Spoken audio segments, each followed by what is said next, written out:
Scholars have marched towards the stage. Speakers are awaiting to present. Critics are ready with their responses. And you are all so enthusiastic to partake. But before all these events, we must hoist the green flag to our session with a prayer. Prayer should be the key and lock of any event. Surrendering ourselves to the Lord, let us join guitar rollers to praise the Lord through this prayer song. As the prayer song is sung, may I request the distinguished guests, Mrs. Estelle, Mr. and Reverend Father Dr. Anthony Lawrence, Reverend Dr. Richard Brito, Reverend Dr. Anthony Diaz to light the lamp.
But the breath of the Spirit blowing in me, blow, blow, blow till I be.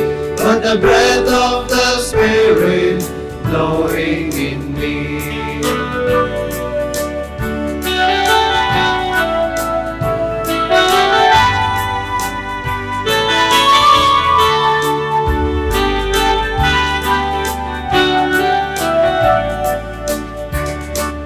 I saw the scar of a year that lay dying, heard the lament of a lone way forward.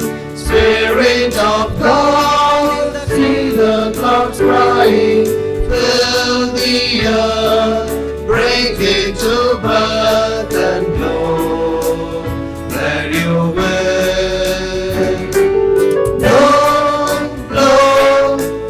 Till I be, but the breath of the Spirit blowing in me. Blow, blow, blow till I be, but the breath of the Spirit blowing in me. Blow, blow, blow till I be, but the breath of the Spirit blowing in me. Blow, blow till I be, but the breath of the Spirit blowing in me. Thank you, dear brothers, for fashioning our minds and hearts to God. Please be seated. Sunshine is a welcome thing because it brings a lot of brightness. May I request Reverend Dr. Anthony Diaz, the Dean of Theology, the sunshine amidst us, to bright the brightness to this seminar by welcoming the gathering.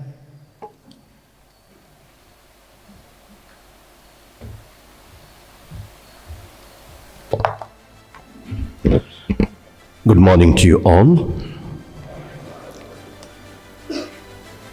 The post-synodal apostolic exhortation, Amoris Laetitia, the joy of love, of the Holy Father Francis, dated 19th March 2016, speaks about love, family, marriage, spouses, children, challenges in the family, and the spiritual well-being of the family. In Article 11, the Holy Father says, "Our God in His deepest mystery is not solitude, but a family. For He has within Himself fatherhood, sonship, and the essence of the family, which is love." Adding to that, St. Paul relates the couple to the mystery of the union of Christ and the Church. Pope John Paul II, in his apostolic exhortation, Familiaris Consortio, says, "The family in the modern world has been beset by the many profound and rapid changes that have affected society and culture. Many families are living this situation in fidelity to those values that constitute the foundation of the institution of the family. Others have become uncertain and bewildered over their role, or even doubtful and almost unaware of the ultimate meaning and truth of conjugal and family life. It is urgent that we address this issue." Today, the Faculty of Theology has organized this seminar on the topic Marriage and Family. Marriage and Family Today, Challenges and Solutions. I take this opportunity to welcome our beloved President, Reverend Dr. A. Lawrence, who will also deliver the inaugural address. A warm welcome to you, dear Father. We have with us our beloved Rector, Reverend Dr. Richard Brito, who is the brain behind this seminar. He and his department have put together their heart and soul to organize this seminar. I extend a warm welcome to you, dear Father, and all the members of the Department of Moral Theology. We have very special guests today to address, enlighten, and to share with us their own experience of their family and married life. I take this opportunity to welcome Mrs. Estelle and later on also Mr. Roshan and Mrs. Sandhya Menezes will be coming to share their experience with us. I welcome them all. I take pride in welcoming our beloved speakers, Brother Thomas Bernard, who will present a paper on the topic Challenges of Family Today, Individualism as a Threat to Marriage and Family Life. Sister Mary Nayak, who will respond to the above paper. Sister Arukya Priya, who will present the paper on the topic Sacrificial Love, Commitment and Fidelity as the Secret of Successful Marriage and Family Life, and Brother Ajito Xavier, who will respond to the above paper. A very cordial welcome to you, dear brothers and sisters. The presence of the faculty members is joy, strength, and encouragement to our students. I extend a warm welcome to all the professors present here. Welcome to you, dear fathers. And my dear students, you are our strength, happiness, and our pride. This seminar would be meaningless without your presence. A cordial welcome to you, my dear students. Hoping that you would benefit from this seminar, I wish you all the very best.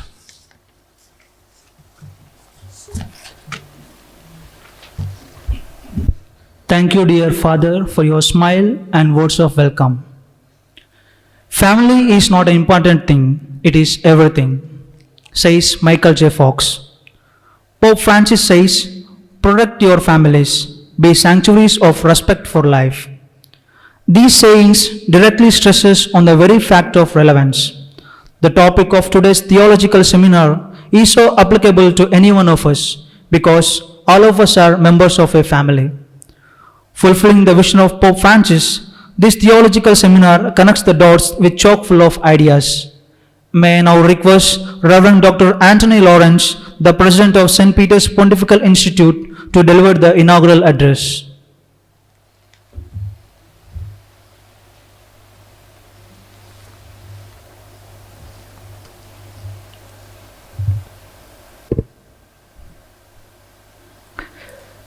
Esteemed Chief Guest, Mrs. Estelle, Reverend Dr. Anthony Dias, the Dean of Theology, Very Reverend Father Richard Brito, the Rector of St. Peter's Pontifical Seminary and the moderator of the seminar, Brothers Thomas Perna, Ajito Xavier, Sisters Araki Priya and Mary Nayak, Reverend Dr. Lourdesami, the Controller of Examinations, my dear sisters and friends. With a deep sense of gratitude to the Faculty of Theology, I stand here before you feeling privileged to deliver the inaugural address for the Theology Seminar on Marriage and Family Today, Challenges and Solutions. Mother Teresa said once, "What can you do to promote world peace? Go home and love your family." The Second Vatican Council document Gaudium et Spes number 52 says, family is the primary and fundamental school of humanity. Pope Francis says in his encyclical Gaudium, Evangelii Gaudium, family is the fundamental cell in society where we learn to live with others despite our differences and to belong to one another. It is also the place where parents pass on their faith to their children. Number 66. The Bible says, marriage is a divine institution. Marriage should be honored by all. Hebrews 13:4. Yet, with all this, when we make a critical analysis of the present status of marriage and family life, it is distressing to note that the very basis of both the institutions are called into question. Today, families and marriages find themselves in profound crisis due to erosion of fundamental values such as permanence of marriage, unity and sanctity of family life, etc. Today, family has taken a center stage. In the recent decades, the world has witnessed a massive degradation of the family values as never before. There are two kinds of trends coexisting today. On the one hand, there is more insistence on personal freedom, equality, promotion of the dignity of women, responsible procreation and education of children, etc.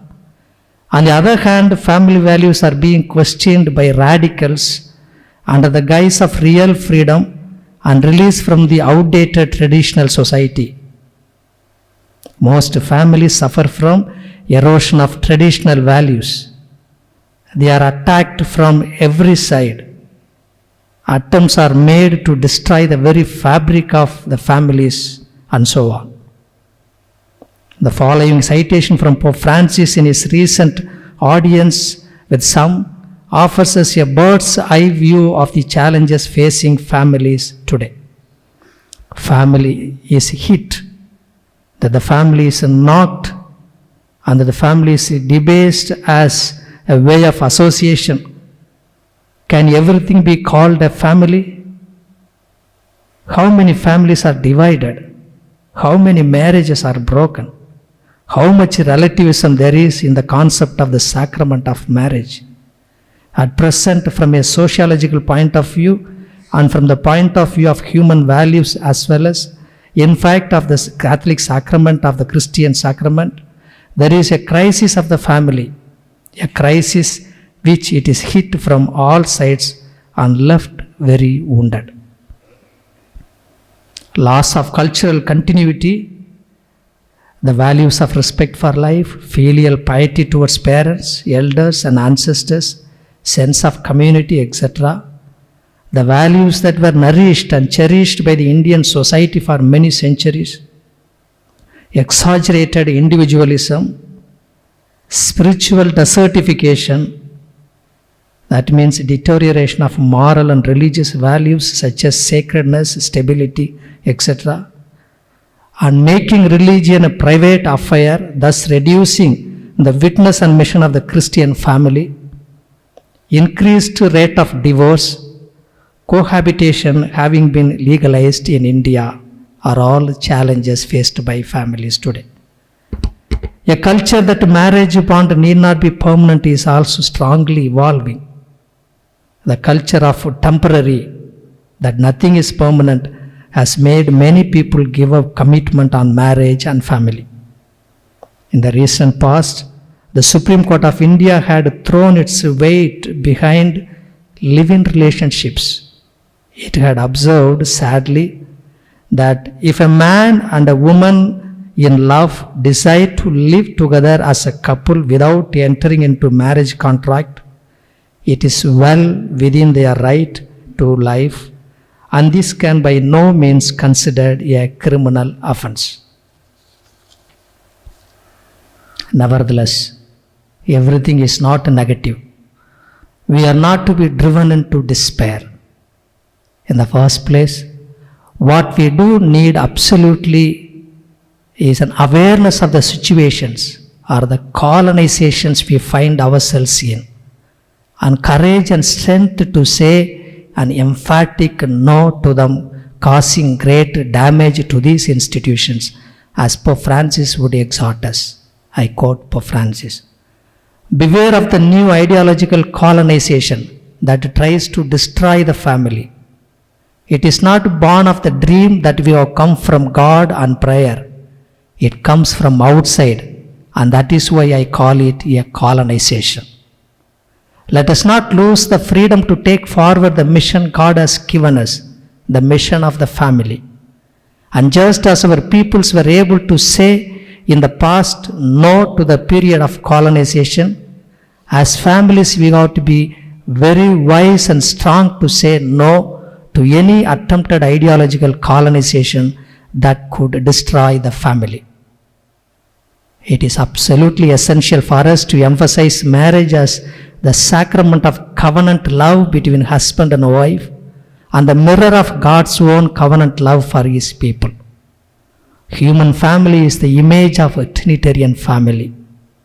It is the image of God who in His deepest mystery is not all by Himself, but a family, since He has in Himself fatherhood, sonship, and the essence of the family, which is love, says Pope St. John Paul II.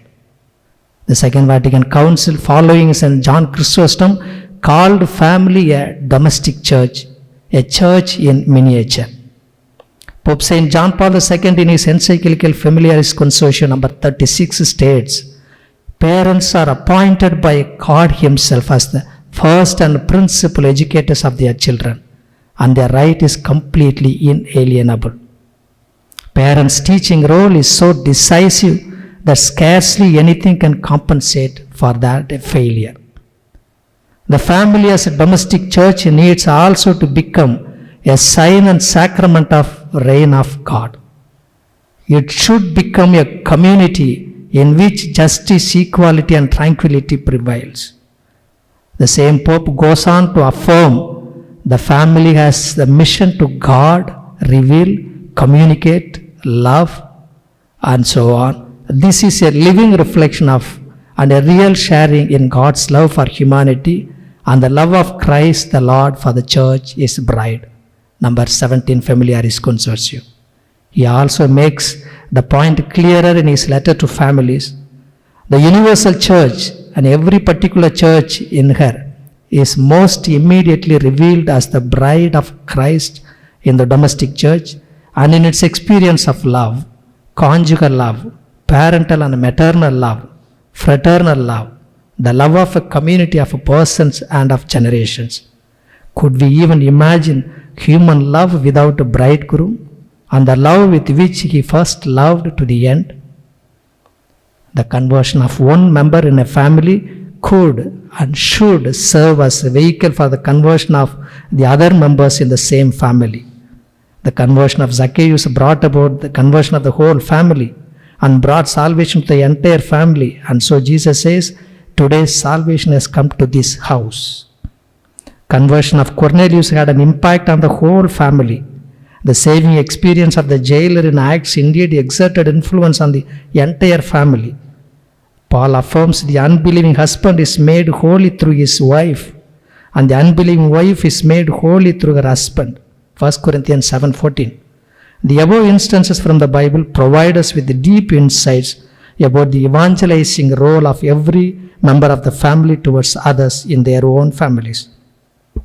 The couples, through their loving communion, can bear witness to their children, the world outside. A broken communion or a broken family is far from realizing this. The Holy Bible bears witness to this truth. Jesus tells the Samaritan woman, "Go, call your husband and come back." Also, fidelity to the marital covenant in itself can be loudest proclamation, particularly in our time when the family values are threatened by numerous aberrations. Thus, every Christian family should truly become a sign of grace to other families by preserving the grace in their family through their mutual love and affection in their everyday concrete and existential life situations. There is still great hope for the revival of the institutions of marriage and family, as the family is at the heart of God's purpose and is indeed God's design for humankind. It needs to be emphasized in unequivocal terms that the properties and ends of marriage are part of God's will for humanity. Reproduction is family's fundamental function and participation in God's creative mission. When the families remain faithful to these divine plans and thus leading a witnessing life, they can become powerful and dynamic agents of church's evangelizing mission. My dear friends, I cannot but sincerely appreciate the deep sense of commitment and duty consciousness of Reverend Dr. Anthony Dias, the Dean of Theology. He is known for being very systematic and duty-mindedness, as everyone here knows. I thank him very sincerely for his meticulous arrangements for the annual seminar of the Faculty of Theology. Thank you, dear Father. Secondly, my appreciation goes to Reverend Dr. Richard Brito, our beloved rector, the moderator of the seminar. He would always aim for the best, whether it is matter of learning or question of administration. Despite his hectic schedule as rector of this big seminary, he could be kind enough to oblige to moderate this seminar. The Institute owes you, dear Father, a lot for your generous spirit. Thank you, dear Father. On behalf of Father Anthony Dias and Father Rector and all of you here, I also express my gratitude to Mrs. Estelle for her generous spirit and sacrificial spirit, for having kindly consented to come over here, and she has come here and she is gracing the occasion. Thank you. A special word of appreciation and congratulations in advance to Brother Thomas Berna, Sister Arokya Priya. They have worked hard and brought out finest papers ready for presentation shortly. We acknowledge their commitment and spirit of dedication. Thank you and congrats. Sister Mary Nayak and Brother Ajito deserve compliments for their significant contribution to this seminar through their powerful responses. Congratulations in advance, brothers. Have a fruitful and enriching day, dear friends. Thank you. Thank you, dear Father, for your words of wisdom. Someone asked to define the family, and the reply was, family is the first people to know you, the ones who gave you the name, the root from which you came, and a place of love and strength. A man without family is like a bird without feathers. Such was the role of family in individual's life as well as in the society. To address us on this beautiful topic of family, we have an eminent personality in the form of our distinguished guest, Mrs. Estelle D'Souza. Mrs. Estelle D'Souza is working as the Joint Secretary for the Differently Able at the regional level as well as the Archdiocese level of Bangalore. She worked as a counselor at the Christ University. At present, our distinguished guest is pursuing her doctoral studies on the topic Intervention for Children of Prisoners. May I now request Mrs. Estelle D'Souza, our distinguished guest, to deliver the keynote address to the gathering and introduce the topic of the seminar. Morning to you all. I've been coming to the seminary as a mother of a special child. Plenty of times I've come and addressed seminarians who are in their fourth year of theology, and even some of them from the first year. But yes, day before yesterday when I got a call saying that to address it as a family, did I take a step back and think, oh yes, I'm a mother of a normal child too. So here I stand with pride and gratitude in my heart to thank all the fathers seated here for having me here to speak to you about the little I know about family. Family is not easy, as Pope John Paul II, from which church I belong to, would say, family is a sacred institution ordained by God, which has mutual love and to be nurtured in respect. On the other hand, Pope Francis would say, marriage is always a gift. Marriage and life are not easy, but patience is the key to that. So I hope as I stand here, I would be able to address marriage and family. Marriage as a whole, if you see, is an institution which leads to the formation of a family. If you analyze it, the concept of marriage from the ancient context with its modern connotations has several questions to be answered. But the journey of marriage, or rather the voyage of marriage, transcends all these barriers and space and has far-fetched impacts on our implications of marriage today. At the same time, it also reveals that as an institution, marriage has undergone a lot of changes to fit into the tune of today's life, that is the modern families, which, as Father rightly said, there are a lot of changes where trust was the base of marriage. Today, there is infidelity. But that's not the end of it all. There is always a positive side where we can bring them back to the institution of marriage through counseling, through having a word, or even a listening ear. Marriage is the beginning of a lifelong commitment we make. It also provides growth for both of us, the husband and the wife involved, to be selfless and also to cater to the needs of the children we have. In the context of marriage is marriage, yes, but it's not only a physical union, but it's also, more importantly, a spiritual and also an emotional union.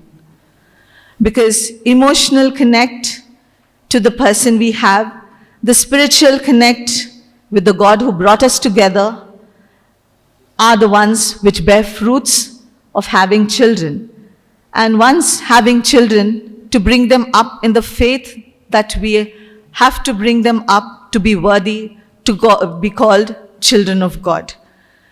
In olden days, there were praying families. It always says a family that prays together stays together. So there were grandparents, aunties, uncles, all of them either staying together or being close to, where the child is catered to with from the religious aspect. But in today's world, we have nuclear families where only the husband and wife are there. Do they have time for the children is a real million-dollar question, which most of us don't have at the end of the day. For which we see from the church aspect, we don't have the children of today. I'm not telling the ones who have respect. I'm telling the other population where there is no respect for the pastoral community, where they don't speak respectfully. They don't acknowledge their presence. I have been with a priest to a house which had only a child. The husband was an IT person and the wife was a teacher. The wife had lost her faith long time ago because of certain things there was unrest in the family because of which that it was. And the child saw to the parental pressures of education, so he concentrated on education rather than the spiritual side of it. So as the priest entered the house, he was there. He said, "I'll call my dad." And he went off, never to come back. Even when the priest asked him to come to bless him, he said, "I don't need anybody's blessings," which was a shock to me and to the priest because so far I have never heard of that. So it was a shock. But for the priest, it was a shock for the spur of the moment, but he said, "I have already heard it, Estelle." So yes, that is where we find fault with our own mission that we selected to be the pastors of our society that we are heading. But then as we go back to marriage, marriage has a lot of benefits within itself. It helps us in our well-being. It helps us in satisfaction and the greatest in today's world, stress management. Because no relationship comes without challenges. All relationship has its own challenges. But how we perceive each challenge is how victorious we are or how we attain our goals at the end of the day. Yes, in today's world, there are a lot of problems and issues. But as Pope would say, it's so important to listen. Husbands and wives need to communicate to bring happiness and serenity to family life. And yes, as I said, a listening ear is all that it takes, or a word of communication to say "I'm late" is all that it takes to keep the husband or the wife at peace. But many a times in this modern running world, we do not have the time for that. Even to call up and say, I'll be late, you carry on with dinner.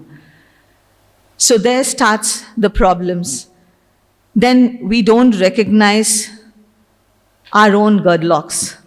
If we recognize, we would be able to face it.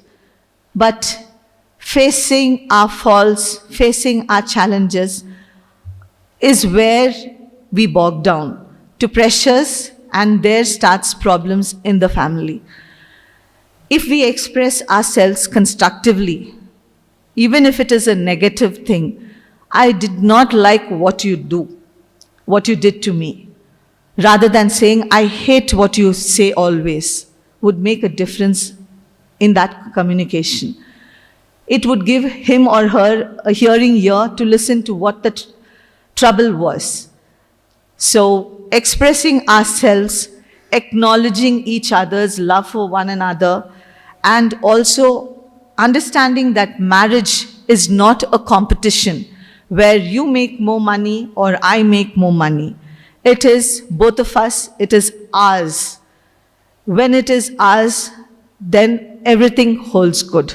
The problems become ours, the victories become ours, the losings also in life become ours. But if that R is not there, if it's substituted with an I, their competition begins. Once competition begins, there is no end. If I take an example of my family life, I mentioned to you, I'm a mother of a special child. When I was in my 6th month, I came to know I was going to have a child who's going to be severely disabled, who is not going to attain any milestones. The doctors around me were always with one word, terminate. But I said, I need a week's time. And I sat at the feet of Our Lady and I cried to her, asking her, whatever was the choice of my Creator for me, I would do it. But if I have to terminate the child, that also I would do. But I require a sign. I prayed for a week. Couple of sisters from 4 congregations prayed for me for the same cause. But I stood on the 7th day, happy as I am today, 22 years ago, saying yes to the child. Next month, on the 16th, she completes 22 years. So my journey of 22 years wasn't an easy one, but it was a loving one, a memorable one, and a one that made me strong to say many times no to the world of today and yes to circumstances that bogged me down. So the journey began with me telling my husband that I want my child. And Vijay's only answer was, I'm so glad you want to have it. If it was a no, it would be difficult for me to make you say yes. But since it was a yes, I'm very happy. And that yes stands even today. He is a better mother than me in many ways, because that was the only voice which said yes to my child. So she is very attached to him, not because she's a girl, but because of that yes he said to her that day. And even today, many times we are not able to attend to many things. I do all this work just because he stays home, takes care of my little one. So I'm able to do this. His thing was, you overcame this. There are many mothers who are always subdued by the pressures of the husband for bringing children like this to the world. So I work along with these mothers, trying to empower them, trying to get surgeries, corrective surgeries for these children. So I stand here as a witness of a family that's gone through the roughest of times, because certain people told me it was the curse, sin, or the karma of my life that I became a mother of a child like that. No was my answer to all of them. Then my journey started with one priest who saw me the year before that as a bouncing young girl, laughing, enjoying life, to a mother bogged down by the words of community, saying that I'm a sinner, though I know I'm not. All of us are sinners, but God chose us to love us. So with His loving kindness and mercy, I'm not a sinner. So He held my hand from that day. It was March 21st, 2002. Till the day he passed away. That was 3 years back, March 25th of 2020, I lost him. So my journey began along with him, where he showed me what life was from the spiritual world, from the normal world, and to say no, be it a spiritual person in the religious world or a normal person from the outside world. Thanks to him for making me who I am today. And my husband, who I very much honor and respect, for giving me the position, the space, and the love I need to be who I am. So marriage is not a challenge. Marriage is not difficult if we have it taken in a positive stand. As Father had already mentioned, the apostolic exhortation, Familiaris Concerto, where Pope John Paul says, the services to those who wonder about the destiny of marriage and family. There are three types of families in our churches today. One which values marriage and family and seek to live faithfully. The second is those who are uncertain and anxious and searching for the truth. The third, those who are unjustly impeded from living freely their family lives. So he says, supporting the first, illuminating the second, and assisting the third. I chose to assist the third because I have worked with children whose parents are in prison. For no mistake of theirs, they are stigmatized. That is why I chose that subject. And thanks to the people from Chennai, Hyderabad, and Kerala who assist me because I have to have a cross population of these prison children.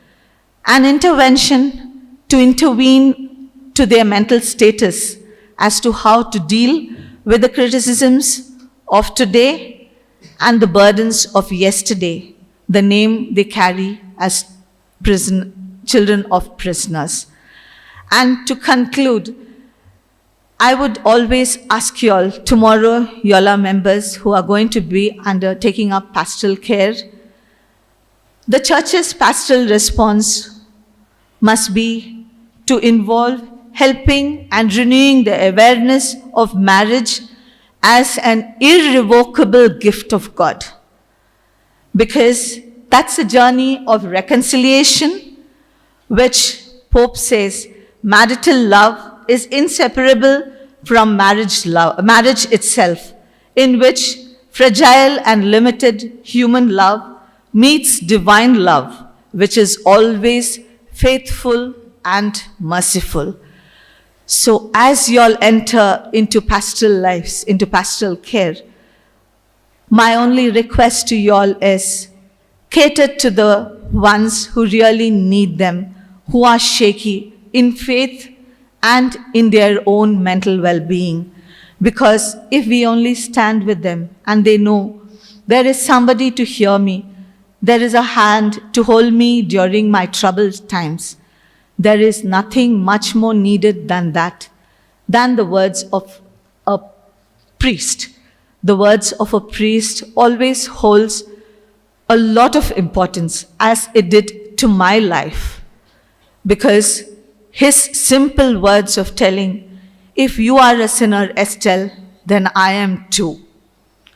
The only difference is my hands are blessed because of the oil that is put on your hands.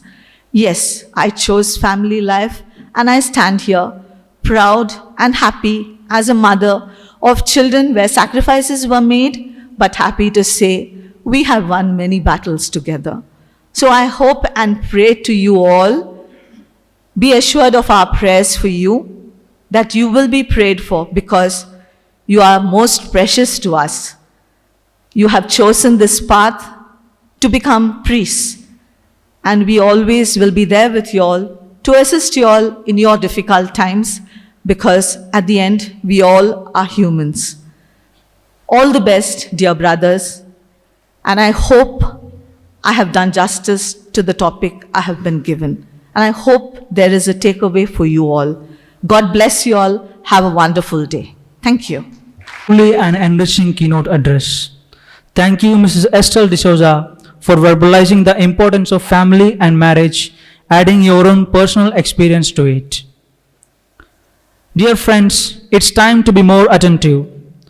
Now, I humbly request the dignitaries, speaker and the critic of the second session to occupy their respective seats just in front of grandstand to partake in the first session. St. John 23 says, the family is the first essential cell of human society. And Pope Francis once said, I want to celebrate and support the institution of marriage and family at this critical moment in the history of our civilization. But in this 21st century, we find many threads for the family life. Here comes Brother Thomas Berna from third year theology to present the paper on the topic Challenges of Family Today, Individualism as a Threat to Marriage and Family Life. I humbly request Reverend Dr. Richard Brito, the Rector of St. Peter's Pontifical Seminary, to moderate the session. Family is the place wherein we are naturally related to each other and where we enjoy the most intimate relationship and bonding. And it is in the family that we learn to relate with others.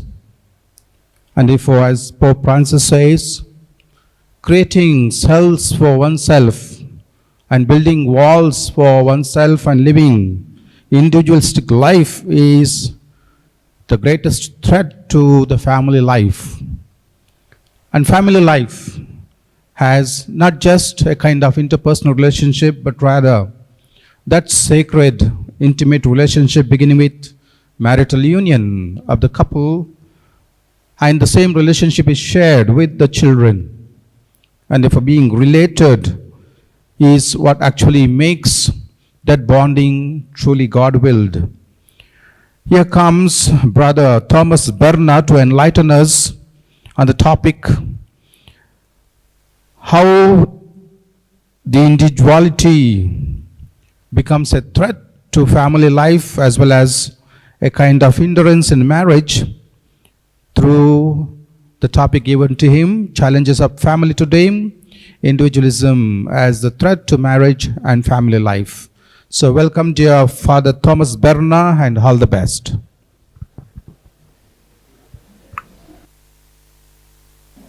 How good and pleasant it is when God's people live together in unity. Psalm chapter 131 verse 1. Dear fathers, brothers and sisters, I am very happy to present my paper on the topic Challenges of Family Today, Individualism as a Threat to Marriage and Family Life.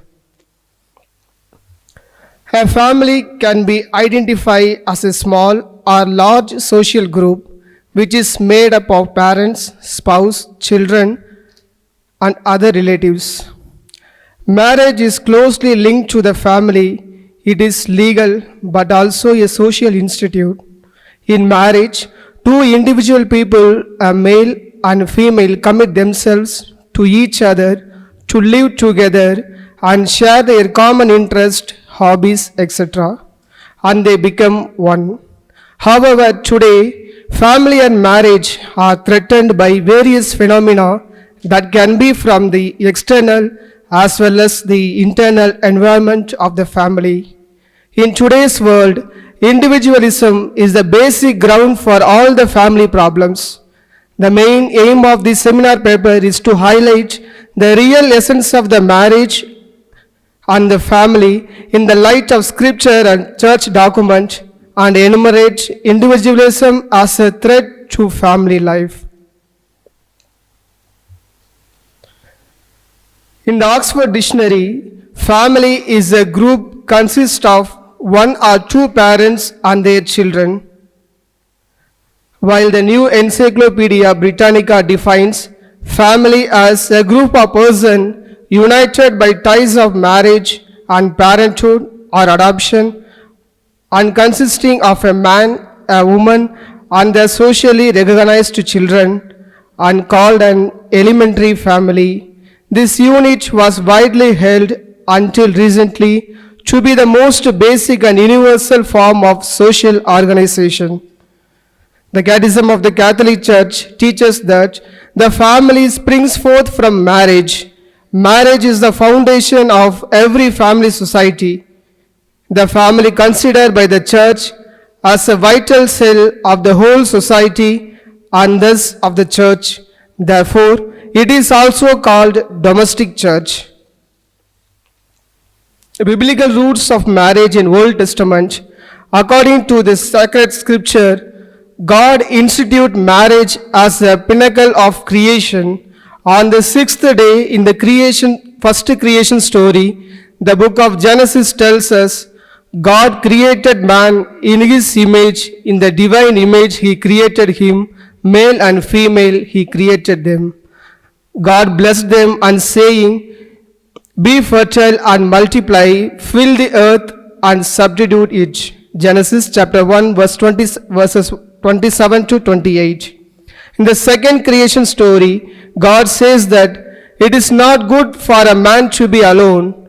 I will make a suitable partner for him. This suitable helpmate or partner was formed from the very rib of man, and this woman was flesh of his flesh. Genesis chapter 2 verses 22 to 23. Woman is man's equal in dignity and the one closest to his heart, because man and woman were created for one another. A man leaves his father and mother and clings to his wife, and two of them became one flesh. Genesis chapter 2 verse 24. Scripture teaches that marriage is not a merry human invitation, but something God established from the foundation of the world. Sin not only brought about the break with God, but it also ruptured the original communion between man and woman. Adam and Eve blamed each other for what had happened and were now embraced by their nakedness. The Old Testament shows how sin affected the goodness of marriage.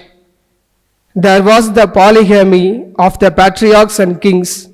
Moses allowed divorce because of the people's hardness of heart. Deuteronomy chapter 24 verse 1 and Matthew chapter 19 verse 8. Men and women did not treat one another with integrity, honor and love as God has intended, nothing less. While sin spoils the goodness of marriage, it did not destroy it. In the New Testament, Christians are new creation in church, healed of sin and its effects. Marriage is also recreated and made new in Christ. Jesus tells us that in the kingdom of God, the permanent union of husband and wife that originally intended can once more be realized. Matthew chapter 19 verses 6 to 11. By the grace of the Holy Spirit, husband and wives can now truly love and honor one another. St. Paul tells us that a marriage bears witness to the indissoluble love of Christ for his church. Thus, husbands should love their wife even as Christ loved the church and handed himself over for her to sanctify her. Ephesians chapter 5 verses 25 to 26. Wives too are called to love their husband as the church loves Christ. The Old Testament also shows how God taught his people to revere once more the institution of the marriage. God's covenant with his people was an image of the exclusive and faithful love of husband and wife. The prophets helped the people see that God had not intended husband and wife to be separated. The book of Ruth and Tobit bears witness to fidelity and tenderness within marriage. The Song of Solomon shows how the love of man and woman mirrors God's love for his people. Because marriage is placed within the saving mystery of Jesus Christ, Catholic recognized it as a sacrament. It is a means through which husbands and wives grow in love for one another and for their children, become holy and obtain eternal life. The marriage in the teachings of church. The Catholic Church teaches that marriage between the baptized is a sacrament. Pope Leo XIII explained in his writings, marriage moreover is a sacrament because it is a holy sign which gives grace, showing forth an image of the mystical nuptial of Christ with church. In Gaudium et Spes number 48 states, God himself is the author of the marriage and has endowed it with various benefits and with various ends in view, all of these have a very important bearing on the continuation of the human race, on the personal development and eternal destiny of every member of the family, on the dignity, stability, peace and prosperity of the family and of the whole human race. Pope John Paul II in Familiaris Consortio number 56 states that the purpose of the Christian marriage is to sanctify people, to build up the body of the Christ, and finally to give worship to God. Catholic marriage is a covenant. It is raised to the dignity of a sacrament by Christ Himself. Christian marriage has its foundation in baptism. The Code of Canon Law number 1055 affirms the matrimonial covenant by which a man and a woman establish between themselves a partner of the whole life, and which is ordered by its nature the good of the spouse and procreation and education of offspring, has been raised by Christ the Lord to the dignity of a sacrament between the baptized. CBCA document notes that the Christian family, which stems from the sacrament of covenant, the family is one in which faith is lived in the concrete situation. Family in the teachings of the Church. Pope John 23rd in his encyclical Ad Petri Cathedram number 58 states that the Christian family is a sacred institution. The family is founded upon marriage, freely contracted one and indissoluble, must be regarded as a natural primary cell of human society. The family is the primary cell of our society, and it is a center of human enrichment. It has the human dimension and supernatural or spiritual dimension. In the human dimension, the family is composed of human person who have basic needs which are fulfilled in the family. In the spiritual dimension, the family develops the other values such as love, fidelity, forgiveness, justice and peace. God created every person in His own image and likeness, male and female. Genesis chapter 1 verse 27. Therefore, the family has a spiritual dimension. Familiaris Consortio state, it is willed by God in the very act of creation, marriage and families are interiorly ordained to fulfillment in Christ and have needed of His grace in order to practice the family values. In the spiritual dimension of the family is further articulate in Familiaris Consortio. The laity, moreover, by their particular vocation, have the specific role of interpreting the history of the world in the light of Christ according to the plan of God, Creator and Redeemer. From this, it is clearly that the family has a task and responsibility of spreading the message of love of God for the humanity as the mission entrusted it to by God. The definition of the Encyclopedia Britannica mentioned earlier says that the family is made up of group of persons, but Pope John Paul II defines that the family is community of persons. The family which is founded and given life by love is a community of persons, of husband and wife, of parents and children, of relatives. The Catechism of the Catholic Church reminds that the Christian family is a communion of persons, a sign and image of the communion of the Father and the Son and the Holy Spirit. Family in the Church document. Family is a domestic church. The Christian family is seen as a domestic church. The conciliar document Lumen Gentium number 11 teaches that in what might be regarded as a domestic church, the parents by word and example are the first heralds of the faith with regard to their children.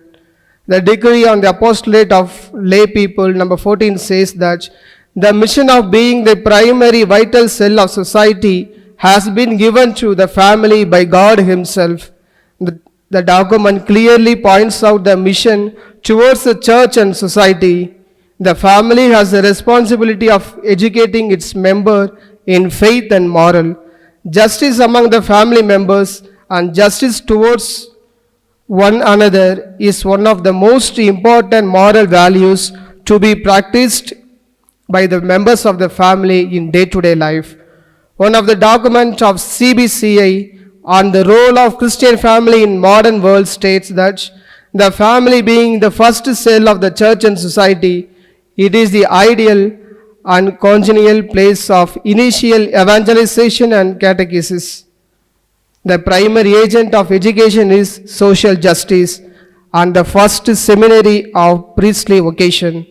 Indian families are large people of faith and their family life is much influenced by religion. It will be no exaggeration to say that lives of people are largely influenced by a deep religiosity. The family structure and interpersonal relationship among its members are variable according to place and cultural background of the families. In short summary, family is a sacred institution and community of person. It is a center of human enrichment. The responsibility of the family is to educate their children and promote the social values like equality, justice, and selfless mind. The vision of the marriage and family is to fulfill the desire of the God's kingdom in the earth. But currently we are living in one of the most modern society of all times. People are only looking to have more freedoms and fewer responsibility to others because of the influence of culture. Even CBCI mentioned that the structure of the family and the interpersonal relationship varies according to the place and culture. As the result, they are becoming the self-centered person. The concept of individualism is more predominant among the couples. What is individualism? Cambridge Dictionary defines individualism as the idea that freedom of thought and action for each person is the most important quality of the society. It is a concept or idea or behavior that each person should think and act independently. Each person or oneself is more important than the group and one should work for our own advantage. It urges the person to strive for oneself. Self-progress and personal achievements are prioritized, creating a strong sense of free choice, and self-sufficiency is turn leading to competition between individuals. Individuality can be defined as someone's unique combination of personal qualities, along with the idea that each person is unique and distinct. In terms of individuality, fitting into what it means to be an individualist thinks they should live their lives based on what they need and want as individuals, as people different from all others. A few common characteristics of individualistic person. Being dependent upon others is often considered shameful or embracing. Independence is highly valued. Individual rights take center stage. People often place a great emphasis on standing out and being unique. People tends to be self-reliant. The rights of individual tends to take a higher precedence. How individualism affect the marriage and family life? Maintaining harmony in marriage has been difficult since Adam and Eve. Two people trying to go their own separate ways can never hope to experience the oneness of marriage as God intended. The prophet Isaiah portrays the problem accurately more than 2500 years ago when he described basic human selfishness like this. All of us like sheep have gone astray. Each of us has turned to his own way. Isaiah chapter 53 verse 6. Self centeredness is possible the most dangerous threat to oneness in marriage. It affects how we talk to each other, how we divide responsibilities in the home, how we resolve conflicts, and even how we spend our time. At last, there is no harmony in the family. Individualistic effects of social media on family. Nowadays, social media widely promotes the individual work. It can be bring forth negative or zero interaction between siblings, couples, family members, and parents, children's. It creates to avoid the conversation between family members. If everyone is always on their phone when they are together, no one is paying attention to each other, stripping us of our ability to hear and see verbal or non-verbal messages. Social media deprives family member of learning and modeling with each other's social cues, interpersonal relationship skills, communication and bonding. It also makes the family members less critical and absent-minded in family issues. Kids who spend more time using technology and social media at a young age will have difficulty understanding in emotion and developing relationship with others. They are in their own world. Social media destroys the family cultures and family values.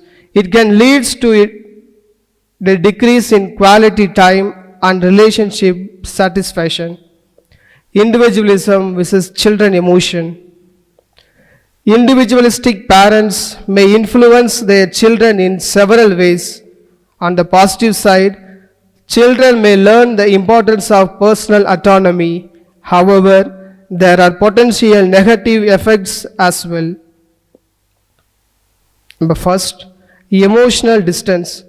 Excessive individualism can lead to emotional distance between parents and children. Children might feel that their emotional needs are not being met due to parents' focus on their own pursuit. Lack of guidance. Children might struggle with the decision making or lack of guidance if parents prioritize their own interest over providing support and advice. Social skills. Children raised by highly individualistic parents might find it challenging to navigate social interactions as they might not have learned the importance of compromise, empathy, and cooperation. Value system. Children might adopt an overly self-centered value system, potentially disregarding the needs and concerns of others.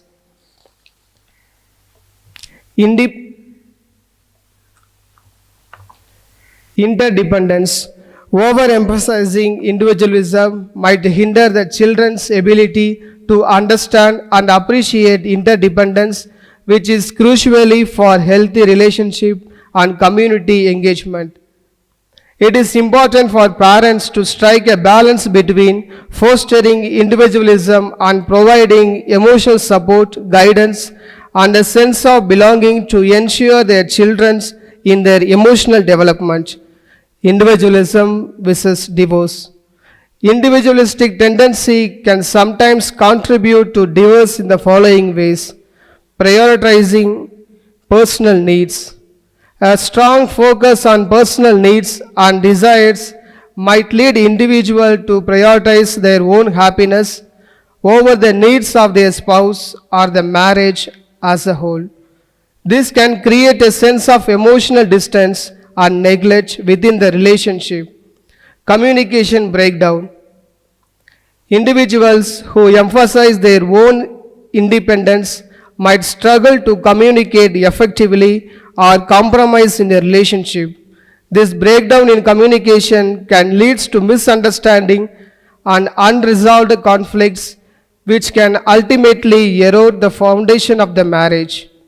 Unrealistic expectation. An individualistic mindset can lead to having unrealistic or self-centered expectation of a partner. When these expectations are not met, it can lead to disappointment and dissatisfaction and potentially driving a couple apart. Difficulty in compromise. Marriage requires compromise and consideration for the needs and wants of both partners. Excessive individualism might make it difficult for one or both partners to compromise, leading to ongoing conflicts and an eventually breakdown of the relationship. Lack of emotional supports. An individualistic mindset might discourage providing emotional support or seeking it from a partner, leading to feelings of isolation and loneliness within the marriage. Focusing on external validation. If an individual places high importance on external validation, they might prioritize societal expectations or their personal image over the stability of the marriage. It is important to remember that individualism isn't inherently negative, and healthy relationship can still thrive with individualistic traits. However, finding a balance between personal autonomy and the needs of the partnership is crucial for a successful and lasting marriage. At last conclusion, an individual is a basic unit, whether it be in family, community, society or nation. When this unit is corrupt, it leads to corruption everywhere. When a parent works for himself or herself, he or she only benefits his or her own self. But when he or she considers the community in social growth, individualistic approach urges a person to pursue personal goals, while in the family, this may at times be hard to achieve or sometimes even impossible to do so. If we are in the state of individualistic, we are building a future without pillars for the next generation. It is not only to the family, it is for everyone we are also include. Interdependence is good. As St. Paul said, let the peace of Christ rule in your hearts, since as a member of one body you were called to peace, and be thankful. Colossians chapter 3 verse 15. Thank you. And the threats. Your presentation not only transmitted information but has a transformational effect on the audience. May I call upon Sister Mary Nayak from third year theology.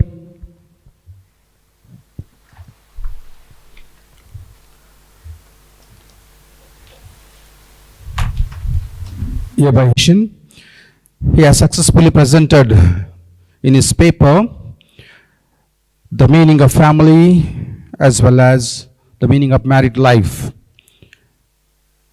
He has made it clear that family is a basic and vital cell of all social relationships, and giving us the biblical background of marriage as well as the divine plan of marriage from the beginning. He has presented marriage as a divine call for the life of communion of love. This love is self-giving and self-sacrificing, an act of imitation of Jesus Christ himself, who gave himself for the people of God, the church, his bride.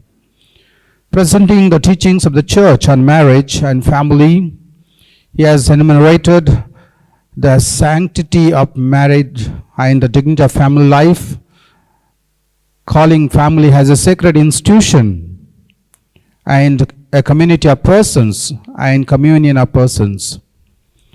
At the same time, increasingly in the modern society, the trend and the culture of growing individualistic attitudes and practices based on individual interest, individual happiness, and individual freedom as priority over others' well-being and self-giving has posed a threat to family life. I congratulate for your well-prepared and well-presented paper, And I hope you will have better answers during the panel session, at the final session, to answer if anyone has questions. Now, hereby I invite Sister Mary Nayak to present a response of critical analysis of the paper presented by Brother Thomas Berna. Welcome, Sister.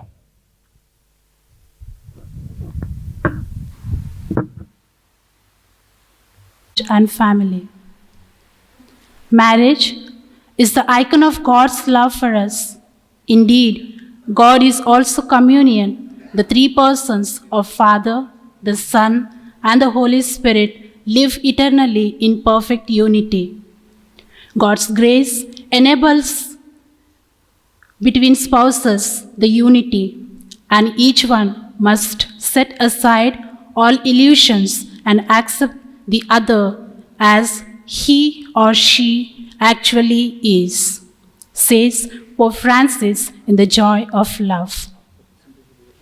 Marriage is the intimate, inclusive, indissoluble communion of life and love entered by man and women at the design of the Creator for the purpose of their own good and the procreation and education of children. This covenant between baptized persons has been raised by Christ the Lord to the dignity of a sacrament, that is, intimate communion of life and love. Marriage is the closest and the most intimate of human relationships. It involves the sharing of the whole of a person's life with his or her spouse. Marriage calls for a mutual self-surrender so intimate and complete that spouses, without losing their individuality, become one, not only in body, but in soul. This is the reason many church documents have been released on marriage and family in order to educate the faithful, especially to youngsters. And I express my gratifying appreciation to Brother Thomas Berna for the meticulous and confident presentation and clear explanations on the topic. My positive observations towards the presentations are as follows. Good and authentic presentation. He has explored various sources to bring out an authentic presentation. Use of the language was clear. Usage of simple vocabulary makes everyone to understand the presentation easy. The explanations of the concepts was good. Scope of the presentation fulfills the essence that individualism is a threat to marriage and family life. Highlights of the concepts presented with my reflection. At this juncture, I would like to express some of the highlighted concepts of the presentations that call for our attention. Family in the light of scriptures. In the Old Testament, Genesis chapter 1, verse 28, be fruitful and multiply and fulfill the earth and subdue it and have dominion over all creatures.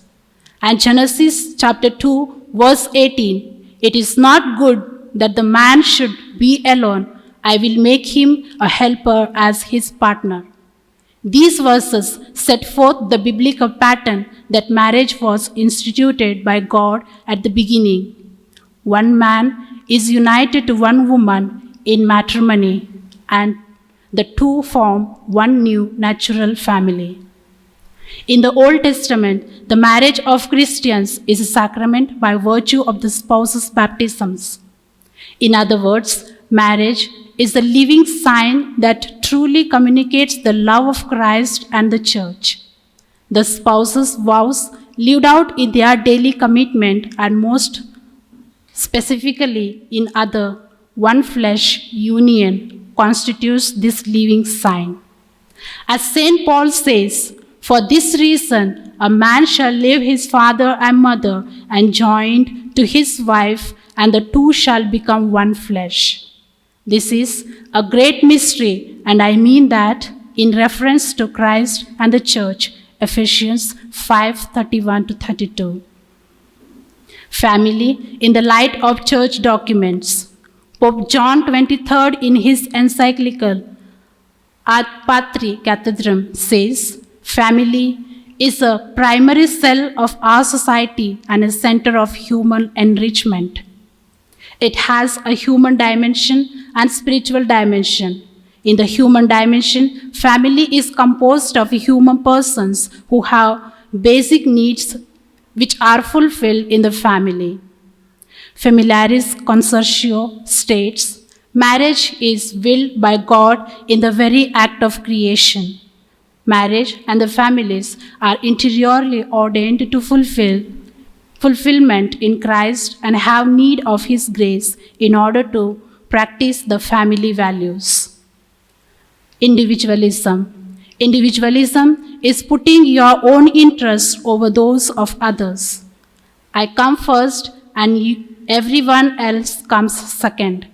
Obviously, such an attitude undermines marriage, which depends on submitting to each other in love and service. Marriage, as God designed, it is all about being one in mind, in goals, aspirations, and commitments. Each partner in the marriage is to help each other to achieve the common good for which they are united in holy wedlock. How the individualism does affect the marriage and family? Individualistic characters of a person in the family may influence on children's emotions. It may also lead marriage to divorce. Individualistic is not an inherently negative and healthy relationships. However, finding a balance between personal freedom and the needs of the partnership is crucial for a successful and lasting marriage. The above said points were clearly explained in nutshell. Therefore, unquestionably, this paper is a sincere attempt to bring out the challenges of family today. Individualism is a threat to marriage and family. Having said this, I would like to highlight some areas the paper which could have been more precise and well brought out by bringing in some of the attractive comments. Comments about the presentations. Explanations with more reflection could have been of a greater help in understanding the concepts. In the first part, your exploration of the concepts of family is quite comprehensive.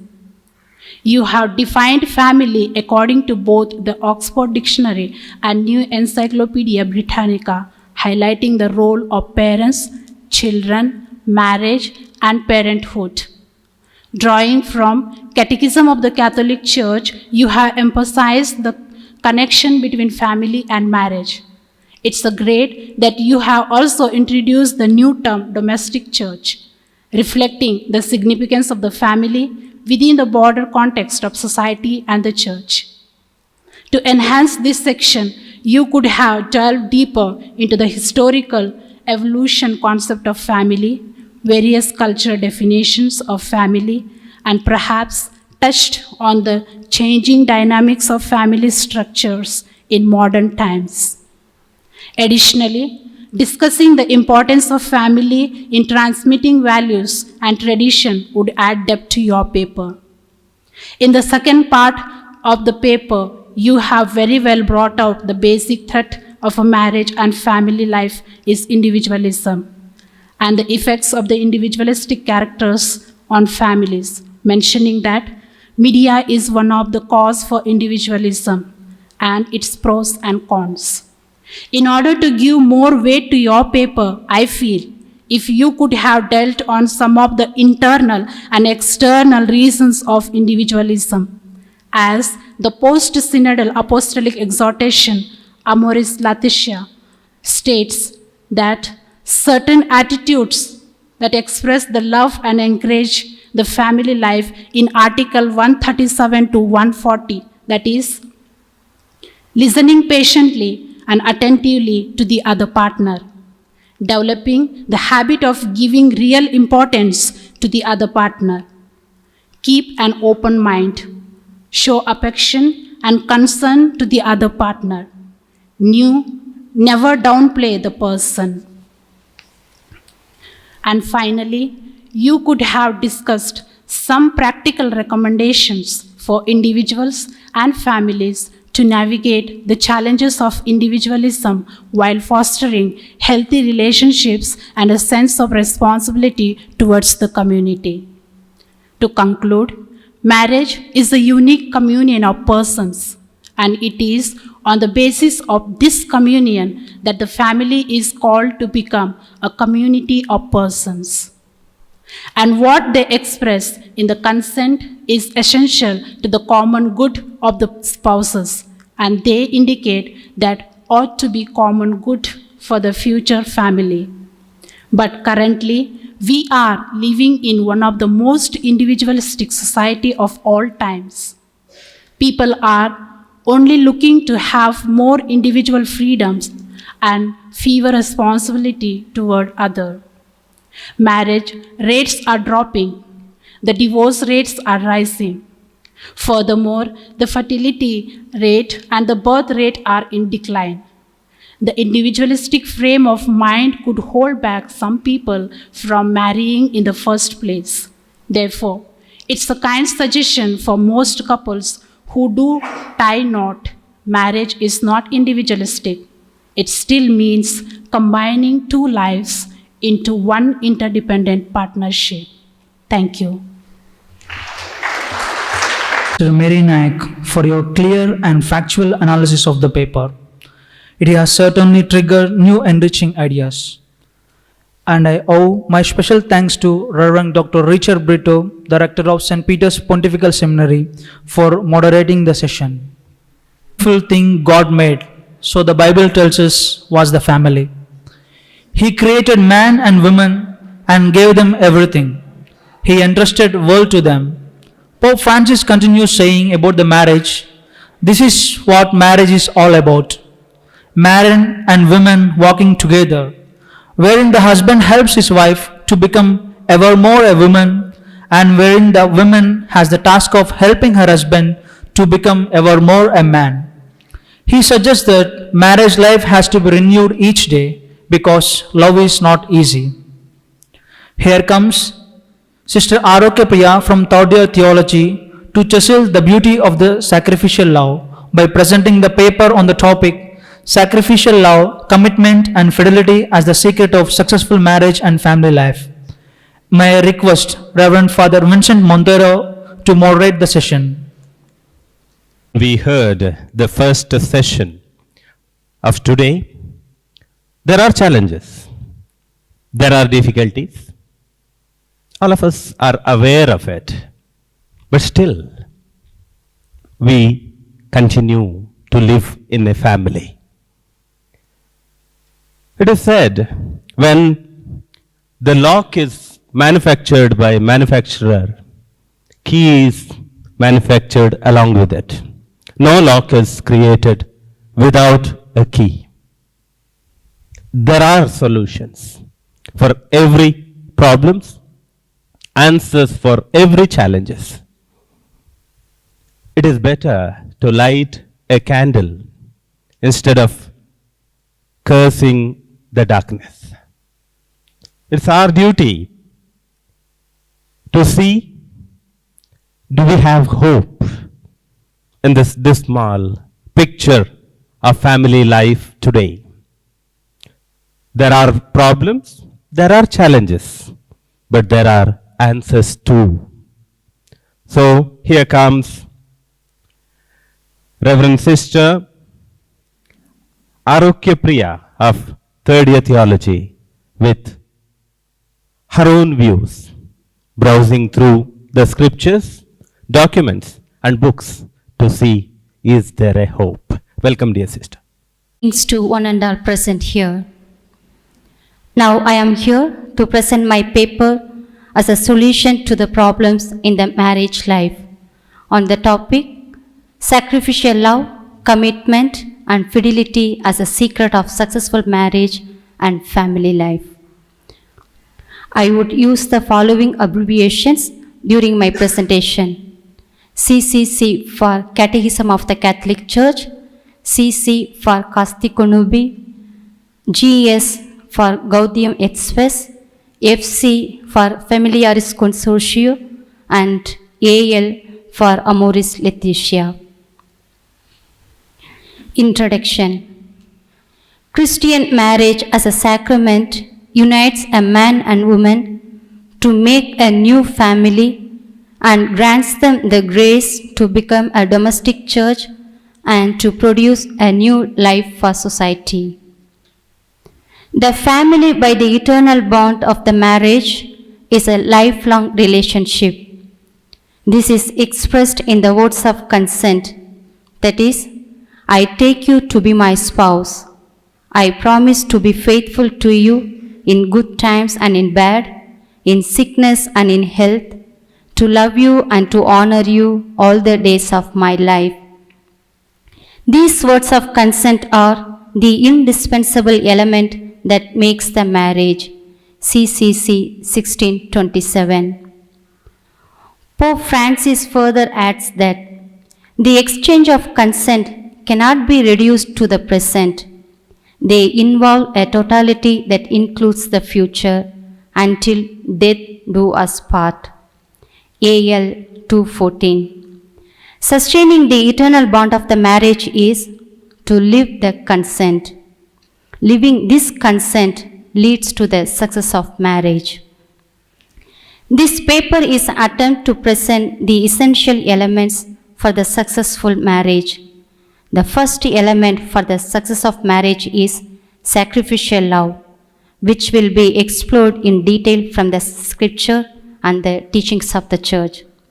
Secondly, the success of the marriage is commitment.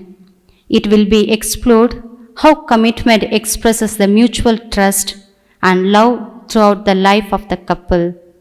The third element which leads to the success of marriage is fidelity. It will be explored from the scripture and the teachings of the church. Sacrificial love in the Bible. A couple's expression of sacrificial love is the force that will hold them together because of the selfless love for one another in their marriage. Sacrificial love in a marriage manifests from both the individual for the good of the togetherness. It is essentially mutual, a shared giving persons to each other. Family life is presented in the Bible as a great religious importance and significance for society. The greatest gift is selfless love. Marriage and the family life are expected to signify and express it as a witness and profession of God's saving love. This is the grace and fruit of a marriage touched by the Holy Spirit. We find a great example of Elkanah's love for his wife Hannah. The situation is that Hannah was barren because the Lord has closed her womb. But Elkanah's love for Hannah never fades off. He gives a double-fold share of the sacrifices to her to take care of herself. Hannah is bitterly crying and is in anguish not merely because she is barren, but because she is not able to beget a child of Elkanah. Both Elkanah and Hannah are not self-centered. Instead, they have a sacrificial love for each other, that they are selflessly taking care of and loving each other. 1 Samuel chapter 1 verses 1 to 8. The giving of oneself to the other is in order to sanctify the other and to be one, more even than one is bound to one's father and mother. Sacrificial love between the husband and wife is basic to family life and all the love relationship in the family. This is supported by the words of St. Paul, which recommend mutual love and respect between Christ and the church. This can be described the life of a spouse or a parent who strives to live a life of sacrificial love within their family. Sacrificial love in the teachings of the church. Marriage helps to open oneself to the other, to mutual aid and to self-giving. CCC 1607. Sacrificial love is the foundation of a successful marriage and family life. The encyclical letter CC speaks of love in detail. However, it refers only to the conjugal love, whereas the recent three documents we are going to refer speak about the sacrificial love. First document, GS, speaks of the marital love between the partners like an affection between two persons rooted in the will. At the same time, the document explores deeper that such a love leads the partner to a free mutual giving of self, experienced in tenderness in action, and permeates their whole lives. GS number 49. This is what we call as sacrificial love. Second, the apostolic exhortation Familiaris Consortio, which stands out at the very center of the Pope St. John Paul II Catechesis on the Family, explores the meaning of sacrificial love as a fundamental and innate vocation of every human being. FC number 11. Such love is intimately tied to the concept of self-gift and is constituted by the value of total self-giving. FC number 32. The love between husband and wife mirrors the life between Christ and his church. That is, this love is sacrificial and life-giving. Loving each other with the love of Christ and their communion of love becomes a sacramental sign of Christ's union with the church.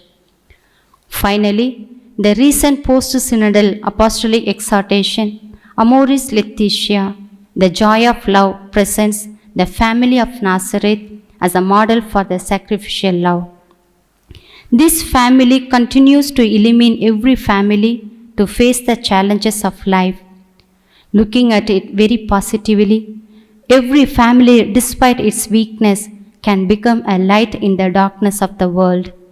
Ultimately, marriage reveals divine love, a love manifested in the total self-gift of Jesus, who even now lives in our midst and enables us to face together the storm of life at every stage. Self-giving love is heart of the family. Therefore, sacrificial love is not conceptual or a philosophical notion, but it is relational. AL 66. Commitment in the Bible.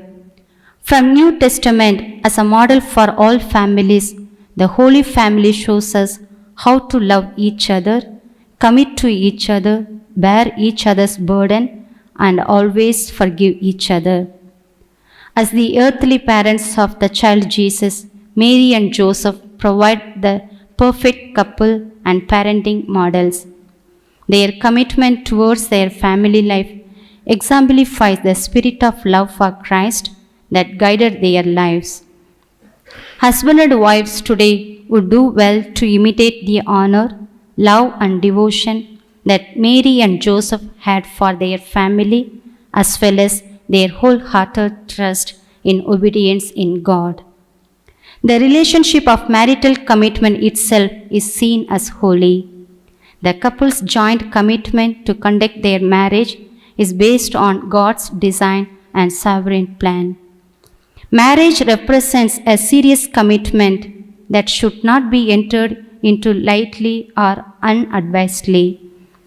If sex is removed from the context of the marriage commitment, sex becomes the superfluous object of hedonism. The purpose of family is both to nurture the values of tradition and to transmit the commitment for these to the next generation. Commitment in the teachings of the Church. Marriage can radiate a fruitfulness of charity, hospitality, and sacrifice. Married couples, through their commitment, entail promise to love, honor, and support one another even in difficult times. CCC 1654. Marriage is the relationship of irrevocable personal commitment with the scriptural word covenant. It indulges the principles like mutual help and service, experiencing the meaning of oneness, and recognizing how to live out the vocation of life.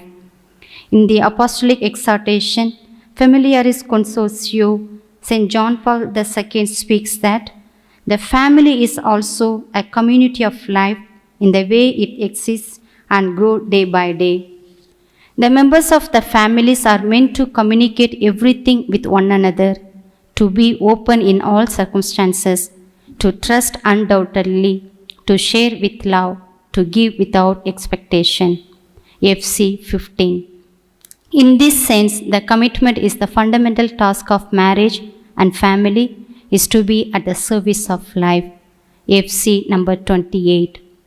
Implementation of Amoris Laetitia needs to focus on strengthening family bonds, preparing couples for the commitment of marriage, and fostering a culture of inclusion in life.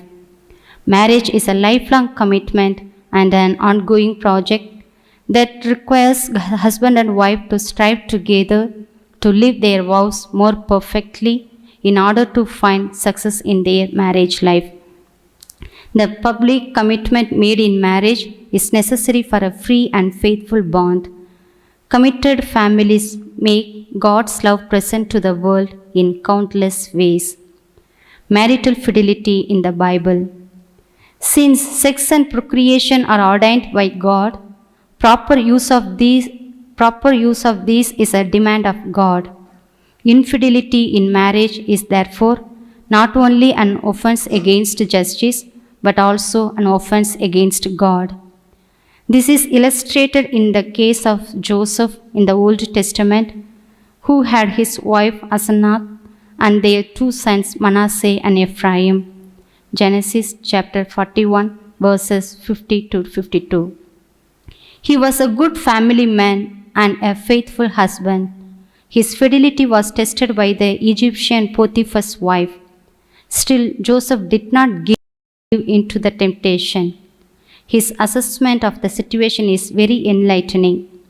In Christian family life, this is all the more relevant because Christ has made marriage into a sacrament, into a sacred sign of his own loving union with all the believers and source of supernatural life in his church.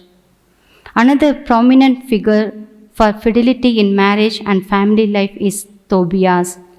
When he married Sarah, everybody expected that he would die in the same way as her former 7 husbands in the bridal room. But Tobias rose from the bed and said to Sarah, "Get up, my sister. You and I must pray and petition our Lord to win his grace and his protection." They both prayed and lay down for the night. They were found sleeping and unharmed next morning. Tobias accepted Sarah and she accepted his as God's gift. This explains their reverence to one another and their strong, tender love and fidelity. It is their fidelity to each other that kept the family in unity, love, and happiness. The wife, on her part, should learn well her role in keeping her husband faithful to herself and to God. St. Paul says in his letters, the husband and wife are very much responsible for the fidelity of each other. Occasions for infidelity are plentiful in the world. It requires character along with the fear of God to keep conjugal fidelity, which is essential for a healthy family life. It may involve sacrifice. For Joseph, it costed his freedom of movement, but it was worth the praise. Fidelity in the teachings of the Church. Fidelity expresses constancy in keeping one's word. God is faithful. The sacrament of matrimony enables man and woman to enter into Christ's fidelity for his church. Through conjugal chastity, they bear witness to this mystery before the world. CCC 2365. Pope Pius XI, in his encyclical letter Casti Connubii, describes the second blessings of marriage as fidelity. The definition of fidelity is given as unity, chastity, charity, and honorable noble obedience. Fidelity in this sense is its own blessing. The chastity of husband and wife or exclusive sexual fidelity mirrors the love of Christ and the church. But this fidelity must become a love which goes beyond sexual intercourse. It must be a love in occasion, characterized as mutual perfection of the inner life imitating Christ. CC 22 and 23. The document Gaudium et Spes speaks, by its very nature, conjugal love of man and woman requires of obligation and inviolable fidelity of the spouses. This is the consequence of the gift of themselves which they make to each other. The immediate union of marriage as a mutual giving of two persons and the good of the children demands total fidelity from the spouses and requires an unbreakable union between them. GS number 48. St. John Paul II says, the communion that was made between them during their marriage urges them to strive for fidelity. Because marriage is a sacrament, it promotes an indivisible unity and indissoluble communion. St. John Paul II states, the first communion is the one which is established and which develops between husband and wife by virtue of the covenant of married life. The man and woman are no longer two but one flesh, and they are called to grow continually in their communion through day-to-day life. Fidelity to their marriage, promise of total mutual self-giving. FC number 19. A number of times in Amoris Laetitia, Pope Francis refers to the fidelity of marriage as being a great and mysterious gift, quoting the words of Saint Robert Bellarmine. The fact that one man unites with one woman is an indissoluble bond, and that they remain inseparable despite every kind of difficulty, even when there is no longer hope for children, can only be the sign as a great mystery. AL number 124. Conclusion. The present world is in a desperate need of education on the successful marriage life. The cases of divorces in the civil court and the marriage tribunal cases are increasing daily. There are cases of marriage breakdowns of couples who have lived many years together, and also the couples whose marriage has taken place only in weeks' time. The couples are in dire need of teachings of the Church, which insists on the development and strengthening of a couple's marriage life by exercising their sacrificial love, fidelity, and commitment. These three elements are indispensable for a successful marriage of life. The younger generation of the present times, especially in our country, have adopted the Western culture of living together relationship. By this relationship, the youngsters do not want to be committed to each other by love and fidelity. This is the major issue concerning morality. This lifestyle is not leading the couples at most times to marriage. This cultural changes has also influenced and has affected the married couple in a way they wait for a chance to break the marriage and move on with whomever they like. The married couples should rule out this culture and be adapted to sacrificial love. Sacrificial love should be the lifestyle of married couples to make the marriage bond stronger each moment of their life. Commitment should be their pledge in order to be supportive and committed to one another in all walks of life, that their commitment in one-to-one and one-for-one. And finally, fidelity should be like their heartbeat. If the promise to fidelity, not only in terms of sexual matters, but also in all the openness of their life is broken, then the marriage life is dead. A successful marriage is the fruit of the roots, that is, sacrificial love, commitment, and fidelity.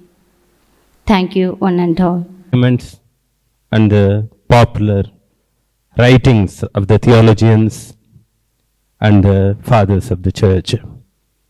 Well knit, a flow of theme, and also you have taken Jesus' way of countering the challenges.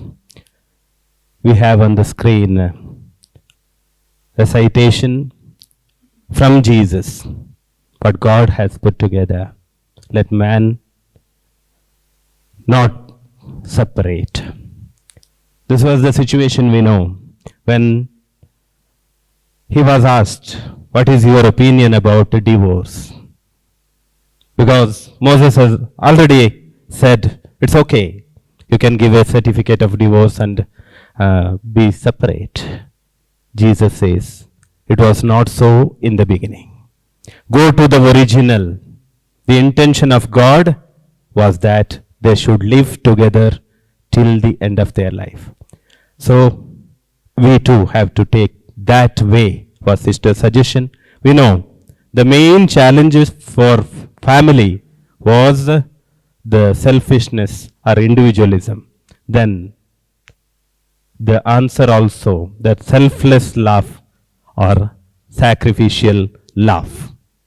Thank you, sister, for that wonderful presentation. Now we have Brother Ajito Xavier with a response, just to appreciate sister for that wonderful presentation and also to see whether it could have been better in particular places. Welcome, brother. The content here presented discusses the importance of sacrificial love, commitment, and fidelity in a successful marriage and family life. It draws reference from the Bible and the teachings of the Church to support these principles. Overall, the paper seems well structured and well researched, exploring the topic from both scriptural and doctrinal perspectives. Your introduction provides a solid foundation for discussing the essential element of a successful marriage. It clearly outlines the context of Christian marriage as a sacrament, highlighting the lifelong commitment and the significance of consent. Your introduction sets the stage by highlighting the sacredness of Christian marriage and the eternal bond it represents. You have incorporated key references from the Catechism of Catholic Church and Pope Francis' teachings, which add credibility and depth to your discussion. Your exploration of sacrificial love in the Bible is well articulated and highlights the essence of selflessness within marriage and family life. Your emphasis on the mutual nature of sacrificial love and its significance in maintaining a strong bond is noteworthy. To enrich your content, you could have expanded on the idea of sanctification. You might include 1 Corinthians chapter 7 verse 14, where it is mentioned that the unbelieving spouse is sanctified through the believing spouse. This concept reinforces the idea that the love between spouses has a transformative and sanctifying effect. Additionally, drawing from passages that emphasizes the role of sacrificial love within the family dynamic, such as Colossians chapter 3 verses 18 to 21, could further support your points.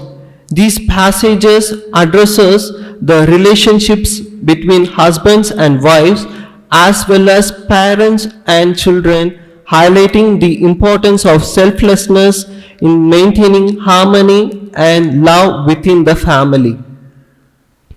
You have provided a comprehensive and insightful overview of the Church's teaching on sacrificial love in the context of marriage and family life. Your analysis of the documents including Casti Connubii, Gaudium et Spes, Familiaris Consortio, Amoris Laetitia demonstrates a deep understanding of the concept and its significance. It is also worth to note the encyclical Humanae Vitae, which discusses the importance of self-giving love within the context of marital relationships and emphasizes the inseparable connection between love and the transmission of life. Your ability to connect these teachings to practical aspects of family life and the divine love exemplified by the Holy Family adds a meaningful layer to your appreciation of the topic. The way you emphasize the relational nature of sacrificial love, encourage Christ-centered marriages, showcases your grasp of the subject essence. Your insights on commitment in the Bible and its relevance to family life are thought-provoking. The use of the Holy Family as a model showcasing love, commitment, mutual support and forgiveness is indeed a powerful example for all families to emulate. Expanding on commitment, you could draw from Ecclesiastes chapter 4 verses 9 to 12, which speaks about the strength of companionship and the idea that a cord of 3 strands is not easily broken. This could illustrate how commitment to each other and to God creates a strong bond within marriage. Additionally, Proverbs chapter 3 verse 3 to 4 could be mentioned as a biblical perspective on commitment. Let love and faithfulness never leave you. Bind them around your neck. Write them on the tablet of your heart. Then you will win favor and a good name in the sight of God and men. This can be tied to the commitment within a marriage as a source of favor and honor. Your discussion on commitment in the teachings of the church is thorough and insightful. You have highlighted the concept of commitment within marriage beautifully, emphasizing its role in radiating charity, hospitality, and sacrifice. Your inclusion of reference from the Catechism of Catholic Church adds a solid foundation to your points. Expanding on your content, you might consider incorporating a reference to the sacrament of matrimony itself. Drawing from the Code of Canon Law, Canon number 1057, which states that marriage is a covenant by which a man and a woman establish between themselves a partnership of the whole of life and which is ordered by its nature to the good of the spouses and the procreation and education of offspring. In addition, the concept of commitment as a fundamental aspect of marriage can also be connected to the vows exchanged during the wedding ceremony. Quoting specific wedding vows or referring to the traditional promises made by the couple could strengthen your points. Regarding the implementation of Amoris Laetitia in your local context, you might consider adding some specific examples of how these principles have been applied and the impact they have had on strengthening family bonds and promoting a culture of inclusion. Your presentation on marital fidelity in the Bible is well-founded and offers meaningful insights. You have effectively highlighted the importance of fidelity within marriage and family life, drawing upon biblical examples such as Joseph and Tobias.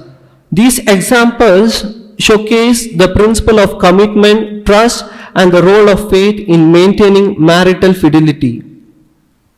To enhance your content, you might consider by stating relevant biblical verses that directly addresses fidelity and the sanctity of marriage. For instance, Hebrews chapter 13 verse 4 states, "Let marriage be held in honor among all, and let the marriage bed be undefiled, for God will judge the sexual immoral and adulterous."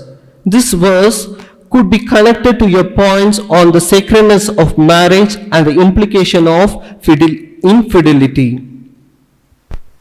Additionally, you could explore passages from Proverbs that discuss the value of fidelity and the consequences of infidelity. Proverbs chapter 5 verses 15 to 20, for example, provide guidance on how marital fidelity contributes to a happy and fulfilling family life.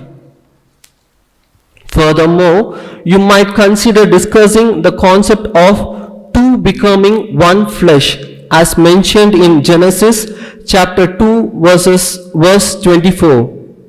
This can be tied to the idea that infidelity disrupts this unity, leading to a breakdown of trust and emotional bonds. Your discussion on fidelity in the teachings of the church is comprehensive and well structured. You have provided a clear definition of fidelity as constancy in keeping one's word and tied it to God's faithfulness. Your use of Catechism of Catholic Church number 2365 as a reference adds a solid foundation to your discussion. The encyclical Casti Connubii of Pope Pius XI and his elaboration on the blessings and the components of fidelity such as unity, chastity, charity, and obedience gives depth to your analysis. The connection you have made between conjugal chastity and Christ's love for the church underscores the significance of fidelity in marriage. Your reference to Casti Connubii number 22-23 in this context adds credibility to your argument. Additionally, your mention of Gaudium et Spes emphasizes the obligation and inviolable fidelity within the conjugal relationship. The document references provide support for your statements and strengthen your overall discussion. Your inclusion of St. Pope John Paul II's perspective on marriage as a sacrament that promotes unity and communion, as well as his quotes on the continual growth of communion through fidelity, enriches your analysis. Your reference to Familiaris Consortio number 19 solidifies your points.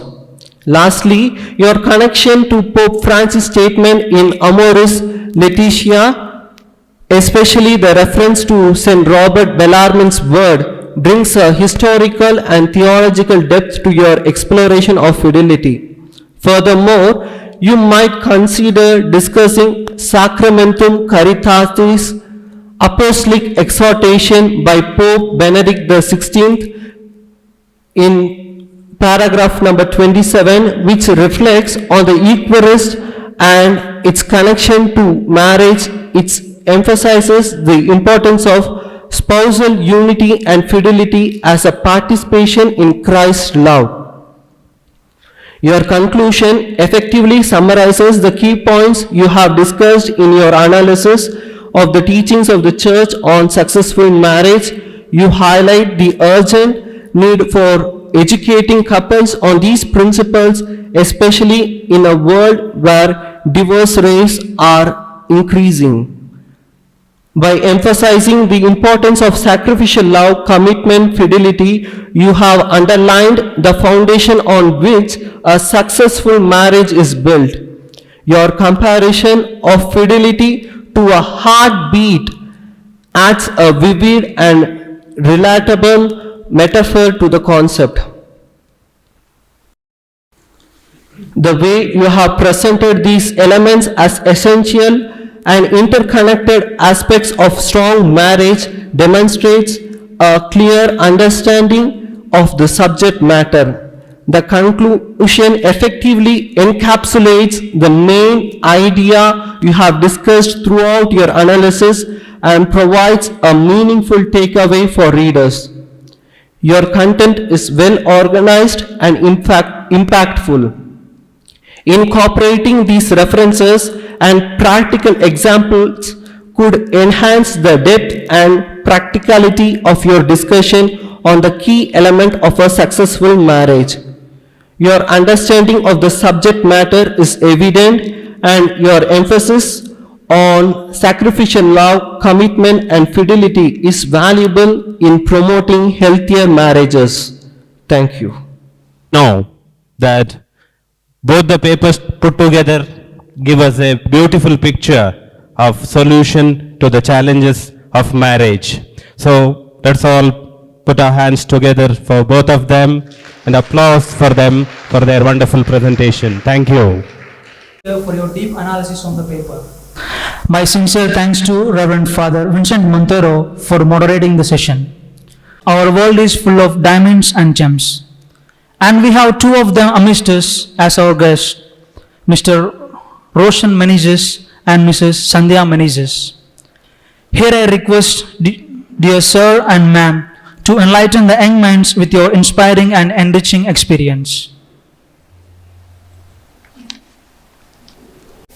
In the beginning, you need two hearts and a diamond. In the end, you are searching for a spade and a club.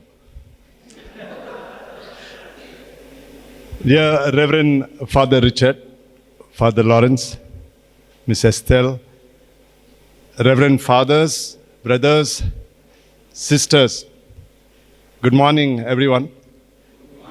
And thank you for that kind words of introduction of us. I really don't know to what extent that we are invited here as a couple who can share much more on family life, but we are honored, and it is indeed much more responsibility for us to live a good Christian married life. My wife Sandhya and I would like to share a few of our personal aspects of marriage and what has brought us to where we are today.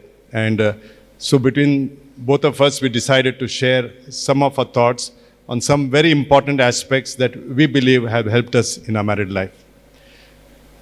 Sandhya and I have been married for the last 26 years, and we are blessed with two boys, one of 25, all of 25, and the younger one at age 21. The older one, his name is Tapan, and he has completed his education, his higher studies, and has joined us in our profession. And my youngest son, Tejal, he pursues his post-graduation at Christ University. To tell you a little more about ourselves and how we are here and what's our background.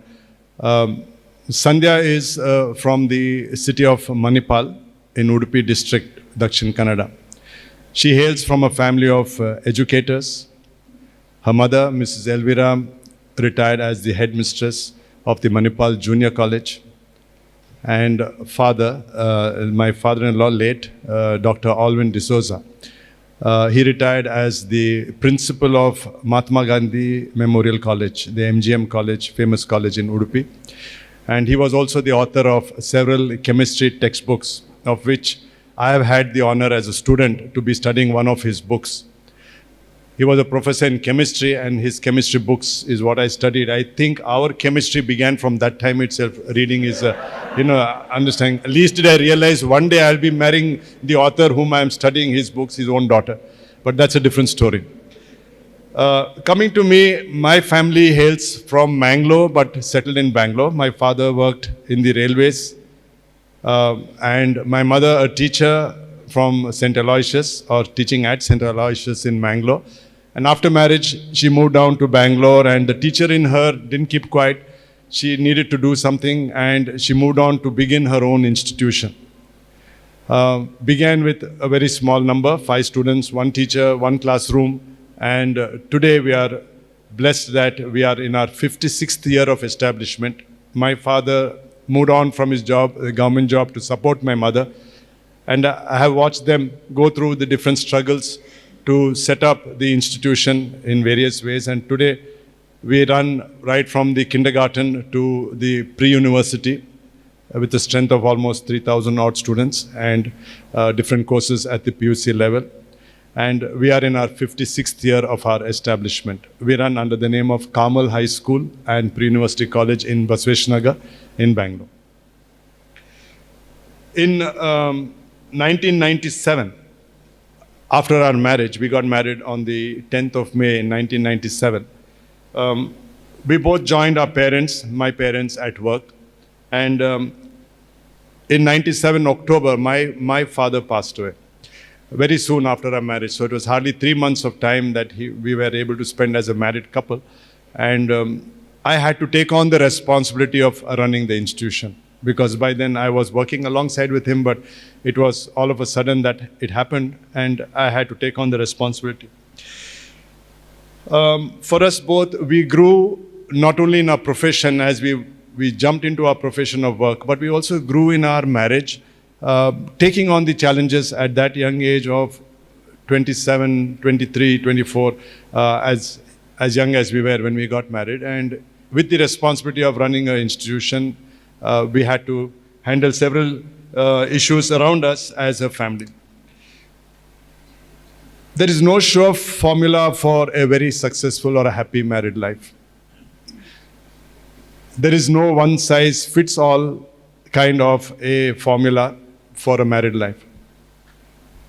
In my experience, I have seen several relationships.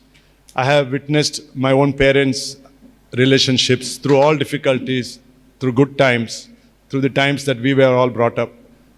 I have observed and seen the relationship of my own uncle, aunts. So somewhere, personally for me, I had created for myself something what I would want to be as a married person. And I feel that is very important in having a clarity of the purpose of marriage. Very often, we are just, as a sister read out, somebody after many years have divorced, or somebody within a week are married. Well, we need to have a clarity of purpose. A marriage is a marriage, a commitment for life, and it's not just a year's affair and that we move on. So my first observation and advice to all young couples would always be sure of what you are getting into marriage, what is it that you want or expect from a partner, and have a clarity with the other person, what exactly you want. For me, I was lucky. Sandhya also had a very clear purpose of marriage. Yes, as Roshan said, we got married in 1997. And I would say our journey of married life since then has not been a very smooth one. We have had our share of humps where we have crossed, especially the difficulties were more in the initial years. As Roshan mentioned, we both are in the field of education. And in our marriage life, we were just discovering ourselves in the initial years in 97, because ours was an arranged marriage. And in arranged marriage, we take some time to get to know each other.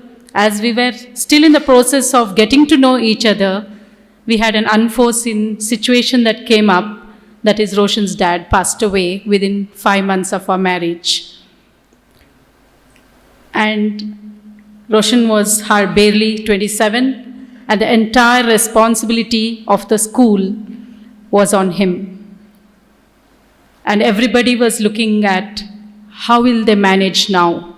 Will they be able to take it on? You know how it is. People have to trust us to see two young people come forward, and how will they manage the entire responsibility? And at the same time, on a personal front, I was carrying my older son, who was 5 months, and also we had to take care of Roshan's mom, who was mourning at that time. But then I think we went through it, and there were two things that I can recollect what helped us to go through the situation.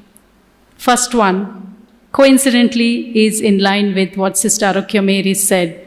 We did sacrifice our almost 3 years from all sorts of social life, from all other, usually young couples when they're married, look forward to spending a lot of time together, having fun, enjoyment. But for us, it was more focused towards the family, and that's what we did. But that gave us more time to be together, and that's how our love grew together. Secondly, as it is seen in the recent years, there are many marriages that break, especially in the initial years. And one of the foremost reasons is, I think it's also, I was just reading article, and even in Goa, it was, the statistics say, one of the most reason where marriages are breaking is due to the influence of other family members on the newly married couple. As much as family is required, the support of other family members are required. We both were there for each other so strong that we didn't allow anything else come in the way of our marriage. And I think these two reasons helped us to go through it. As you all know, crisis makes us stronger. And that crisis actually helped us to be together. Our love grew, our respect for each other grew, and definitely we trusted each other. And in the initial years, I think the foundation was laid for our marriage, on which our marriage stands now. And as Roshan said, it's now 26 years, and we owe it all to our initial years. We still remember in the homily when Father spoke, the main celebrant, Father Eric from Holy Ghost Church, who was the main celebrant, and at the homily he said, you have to be the made for each other couple. Those days in 97, there was a campaign. You all are too young. The ITC group had introduced a campaign as for a made to each other couple, and that kept ringing in our mind. And I don't know if we are still made for each other, but definitely we are not mad at each other. So our marriage definitely has grown, and we are happily married. Sharing with you some of the important aspects of upbringing as the family developed and grew, bringing up our children and how that impacted us. One of the early decisions we took as a couple was the upbringing of our children. No doubt, all of us, we are all today what we have experienced from our childhood.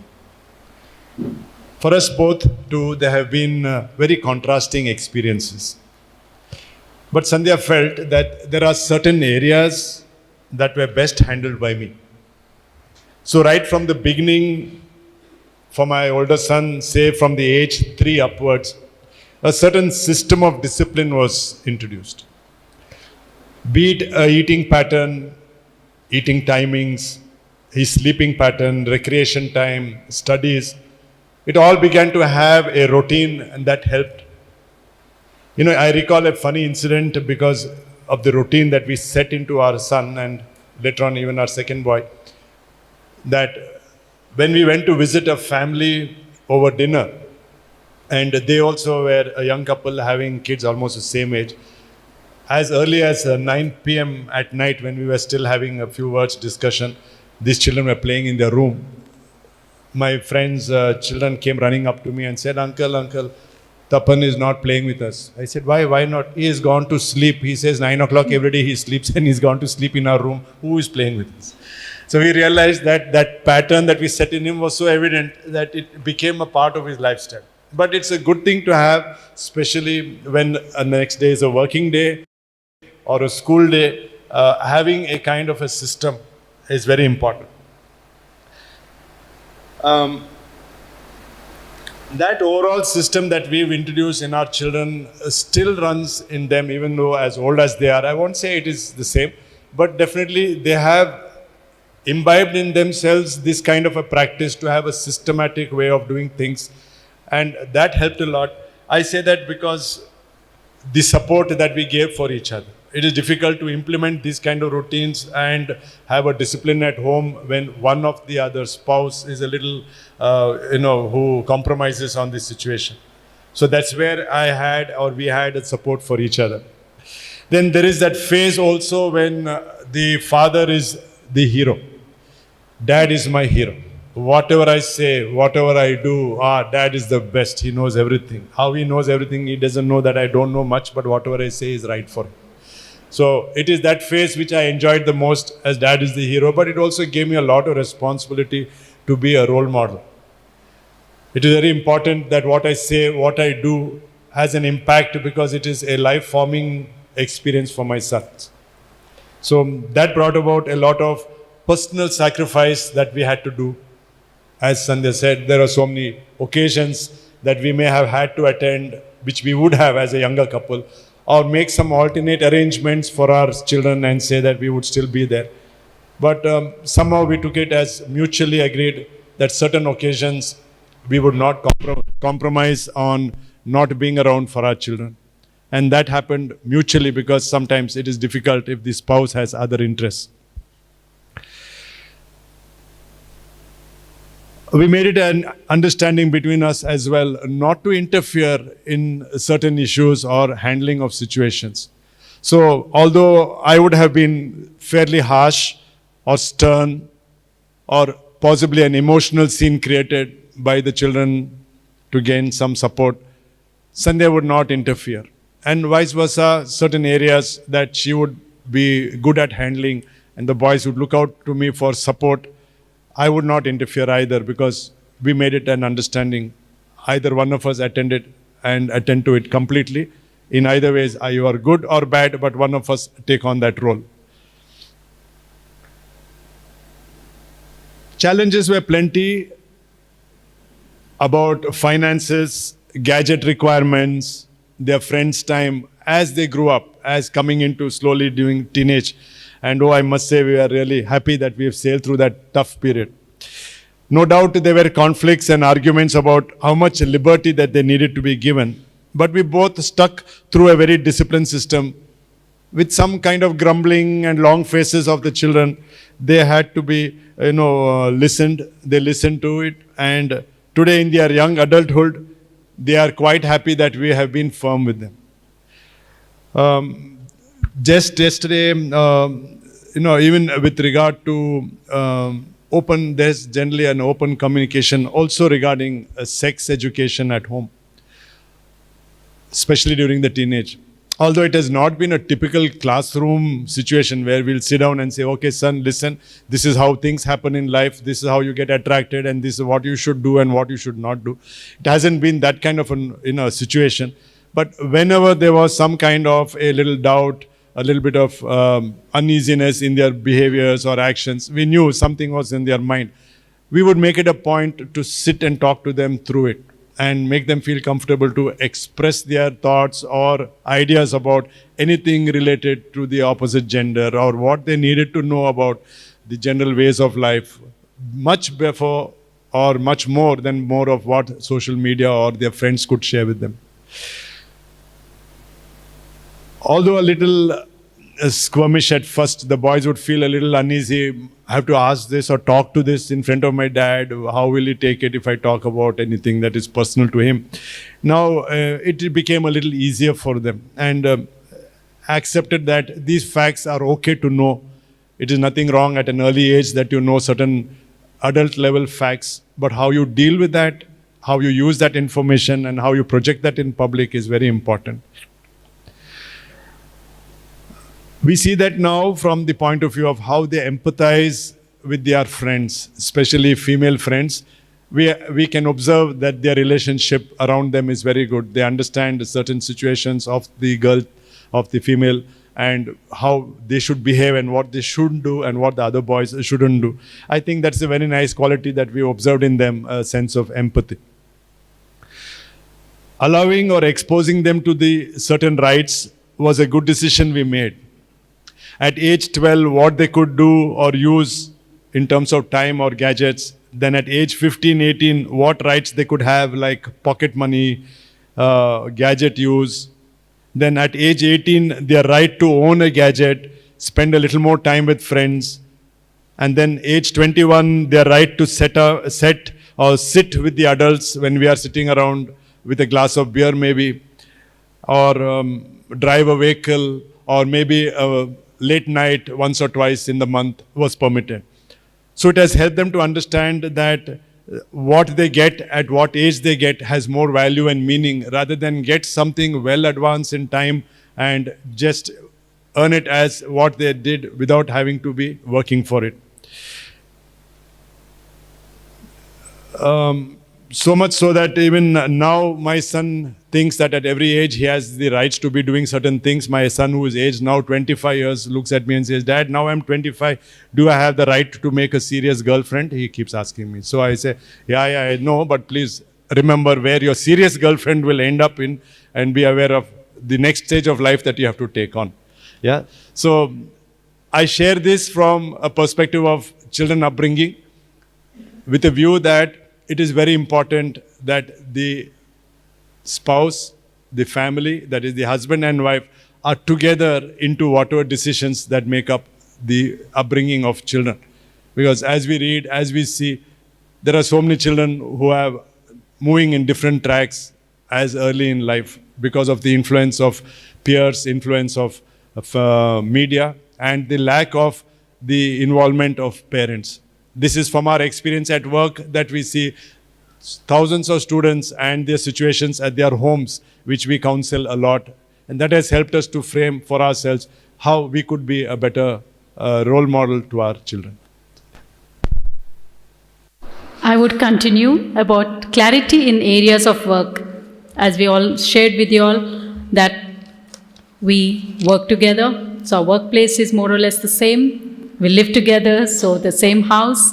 So to avoid any sort of conflicts, we have made certain things very clear. We have defined our areas of work. Initial years, since both of us were pretty much new to the entire working space, we did work together. And a lot of projects that we took on, we could complete it successfully.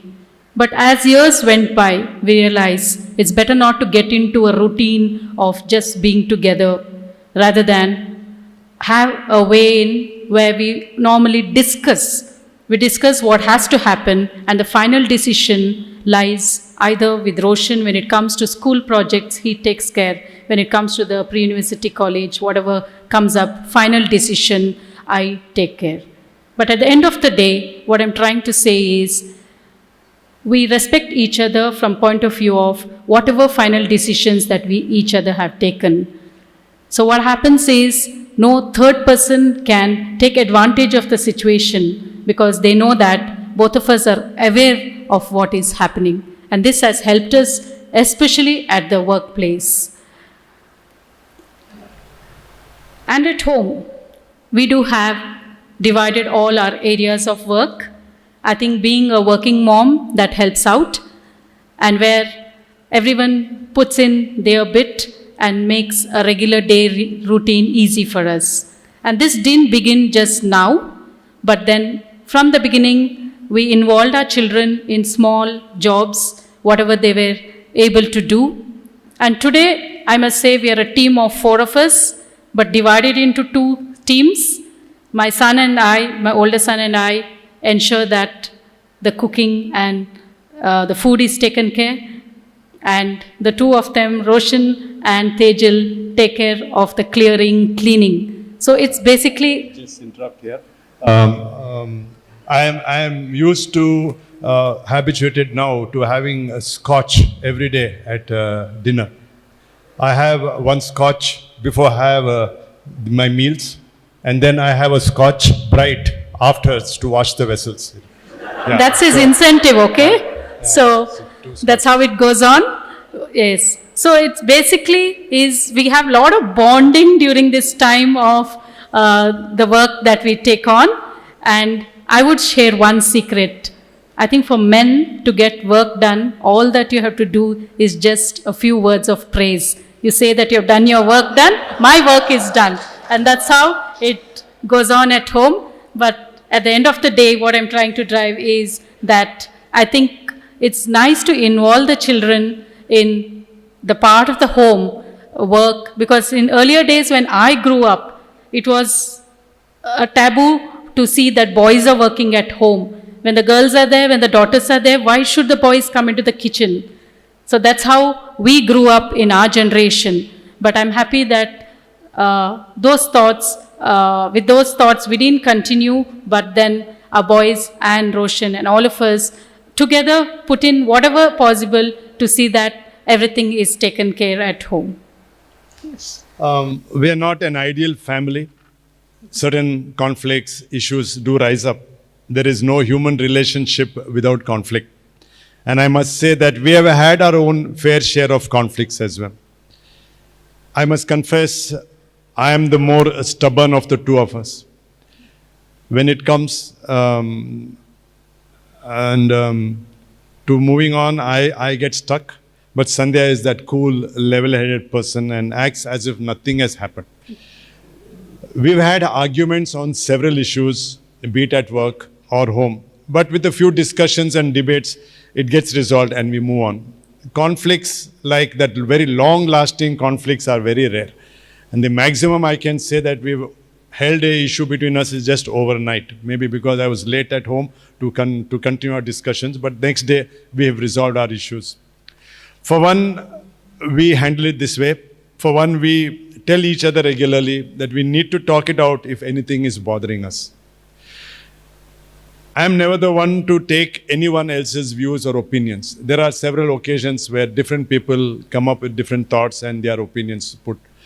But I am not the one to take it at face value, and I would rather hear it from the person concerned. This is at all times, at work as well as at home. But because it's a practice at home, it becomes a part of me. I am never the one to take someone else's version or information. Rather, I confront the issue up front and I talk it out till the matter is clear between us. We do not bring up matters of the past and talk on the issue only at hand. Postponing our discussions has led to frustration and accumulation of fresh hurt. So we've decided and follow that we thrash out the issue as soon as it is possible. There are times it needs for one of us to compromise. And on hindsight, I must say Sandhya is the one who compromises much more than me because she's ready to move on. But then I am also learning from her how to be more forgiving. One of our secrets has been listening fully to what each of us has to say before we come to a conclusion. There have been several occasions where I have come with a preconceived idea or a judgment already on a particular issue. But having heard her out, I change my perspective because then I practically know what would have happened. That's where most of us, as my observation, most couples miss out on giving each other a patient listening. So we put it into practice and we advise each other, let's hear each other out and then decide any issue that comes up. And finally, after all the issues that we have and want to resolve, it only takes a tight hug with each other that everything is settled. Sometimes we have arguments of sorts and we do it in front of our boys as well. We have a lot of arguments when we talk on any topic. We argue it out in front of our sons. I'm happy we do it because they're also learning on how things are being dealt with by their parents. We also show how we make up. We have an open hug which gives them the idea all is well, nothing to worry. And we see it also in them that whenever there's an issue, it is resolved and we ended up in a very warm note.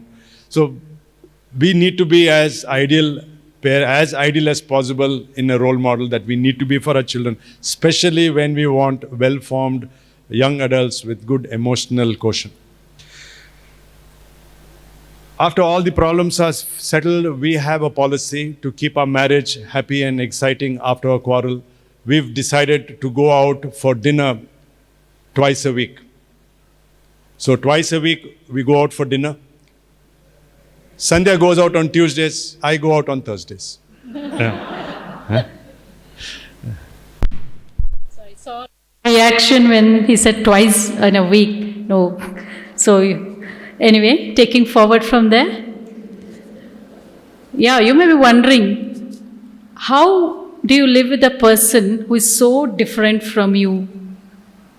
It could be openness, it could be tolerance, but I think more than anything, I think it is acceptance. Our mutual love has grown for each other because we have accepted each other as we are. A man and a woman have a lifetime of trying to figure one another out, and maybe possibly God made couples this way to keep boredom at bay. Otherwise, I think life would have been boring if both of us would think the same. We are so different that He's not afraid to take risks but I'm too practical. He's rational, and I'm quite impulsive. He can't work in a hurry and do things fast as I can. He's a very carefree evening bird he can sit on, but I'm an early morning bird. He loves food, and now he has made me a foodie too. We both believe in discipline, but we have different ways of handling for our kids. So with so many differences, we are still able to move on smoothly because, as Roshan said, we have set some ground rules. The foremost being, we never bring mistakes of the past. So we leave it there once it's done. So no reminder of the mistakes of the past will definitely help us to move on forward. And secondly, we never go to sleep with an argument which is not complete. So we try and see that before we go to sleep, that before the day, that everything is settled to a large extent. And I think this has helped us to live together happily, though both of us are very different. Given our general social status, we are invariably involved in a few social and religious organizations. Besides some of the professional affiliations, Sandhya and I are members of a few social groups like the Canara Catholic Association, KCA, the Canara Entrepreneurs, KE, and our most favorite, the Christian Family Movement, CFM. You may have heard of the CFM, a small Christian community affiliated with the Archdiocese of Bangalore. This movement is our favorite because it is very non-formal, very supportive, and above all involves family. CFM runs in 3 cities in Goa, Mumbai, and Bangalore, Bangalore being the largest. It has groups of families across the city area-wise. In Rajajinagar, we are a group of 8 couples, more or less the same age group, with our children also in the same age group. We discuss important issues that affect family and children and the elders, and openly discuss how each family handles the crisis or the issue at hand. We have a chaplain, a priest, who moderates our discussion and ends with the interpretation of the issue from the point of view of the church. These interactions have helped us grow as a family, taking in the experience of all the members, thereby strengthening our bond and support for each other. The children are also involved in these discussions and helps us to understand their perspective, thereby giving us all across the generations the way to peacefully coexist. For Sandhya and I, we have benefited immensely and gives immensely from the CFM, and this gives us an opportunity to counsel and help the younger parents on parenting skills. All these are very important for a very balanced social work, family life. We are not very spiritually inclined, I must say, but we believe strongly in the presence of Jesus Christ in our life. We may not follow a set pattern or recite a set of prayers, but when it comes to praying, we do so spontaneously, all of us as a family, and acknowledging the presence of God in all our success and whatever we do. Each of us in the family takes turn to speak spontaneously a prayer of acknowledgement and gratitude to God and to people who have been part of our life. Sunday Mass is regular visit, and the fellowship that we share after the Mass is very enriching for us, and that makes us a very happy and complete family. This is very important affiliation to a social life because it is important as a couple when we move on. We must go beyond just ourselves as knowing or thinking what we're doing is right. Only when we move with others, when we mix with a larger group and we feel and see the situations, we either are happy that we are doing well or we are learning ways in which we can handle situations better. And that situation or learning brings us together closer as a couple as well. And actually, we are able to bear one another's weaknesses and grow from each other's strength. We are able to forgive one another's feelings and we have been patient and cheerful in spite of worries and problems, both at home and school, only because, as much as we have shared whatever our life is, but we strongly believe it's only because we believe that Lord has always been with us at all times. And we strongly feel the presence of Christ in every situation, in the worst of the times and at the best of the times. That is one thing we all believe very strongly at our home. And when we also believe that when God has forgiven us so many times in our life and He hasn't kept account of our mistakes, then we too can forgive each other and move on. With this in mind, we see that our children also get into that routine of immediately solving situations, whatever come up. And that's what we feel that we have done in whatever way we could. But there's lots more that we need to do to make our home a happier place. Well, in conclusion, I would say that it's not that we are an ideal family, definitely not. There can never be one. But it's just that we enjoy what we are doing and we acknowledge everyone's contribution to our family life. I'm sure Sandhya and I have a very long way to go, but we are happy so far. There is a state I would really like to be there. I recall a situation of a little tragic one, where a friend of mine, a young couple, after long years of marriage, they got a child, a son. And one day they were so happy and were elated that they had a boy. And when the child was around 2 years, one day, it so happened that the father, my friend, was in a hurry. He was rushing to work. And he observed a bottle of medicine uncapped, kept over there at the side. So he hurriedly told his wife, I'm on my way to office. Please ensure that you'll cap the bottle and keep it away from the sun. The wife said, but in her hurry, involved in her work at home and all the housework, she forgot to cap the bottle. And invariably, the little one crawled towards the bottle and seeing its colors and fascination, he drank the medicine. It was an adult medicine, adult dosage, and it was quite fatal for him. When he fell down, the mother rushed him to the hospital, and by then he reached there, the little boy passed away. My friend was distraught. The father rushed to the hospital and seeing his little son lying dead there, and the wife was fearful. What will I answer my husband? What will I talk to my husband?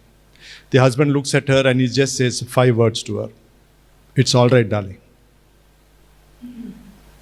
He just says it's all right.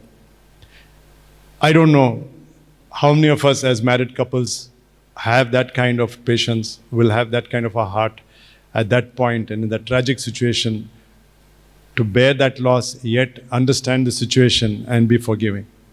We have a long way to go as a couple. Sandhya and I aim to be there in our ways, in those challenges, and that we will be there for each other. I thank you, Reverend Father Richard, for inviting us to this seminar on marriage and family. And I hope Sandhya and I have been able to add value to it. Yeah, and thank you all, brothers, sisters, for your patient listening. Thank you all. Dear Sir and Ma'am, for your words of experience and guidance. They really touched our hearts.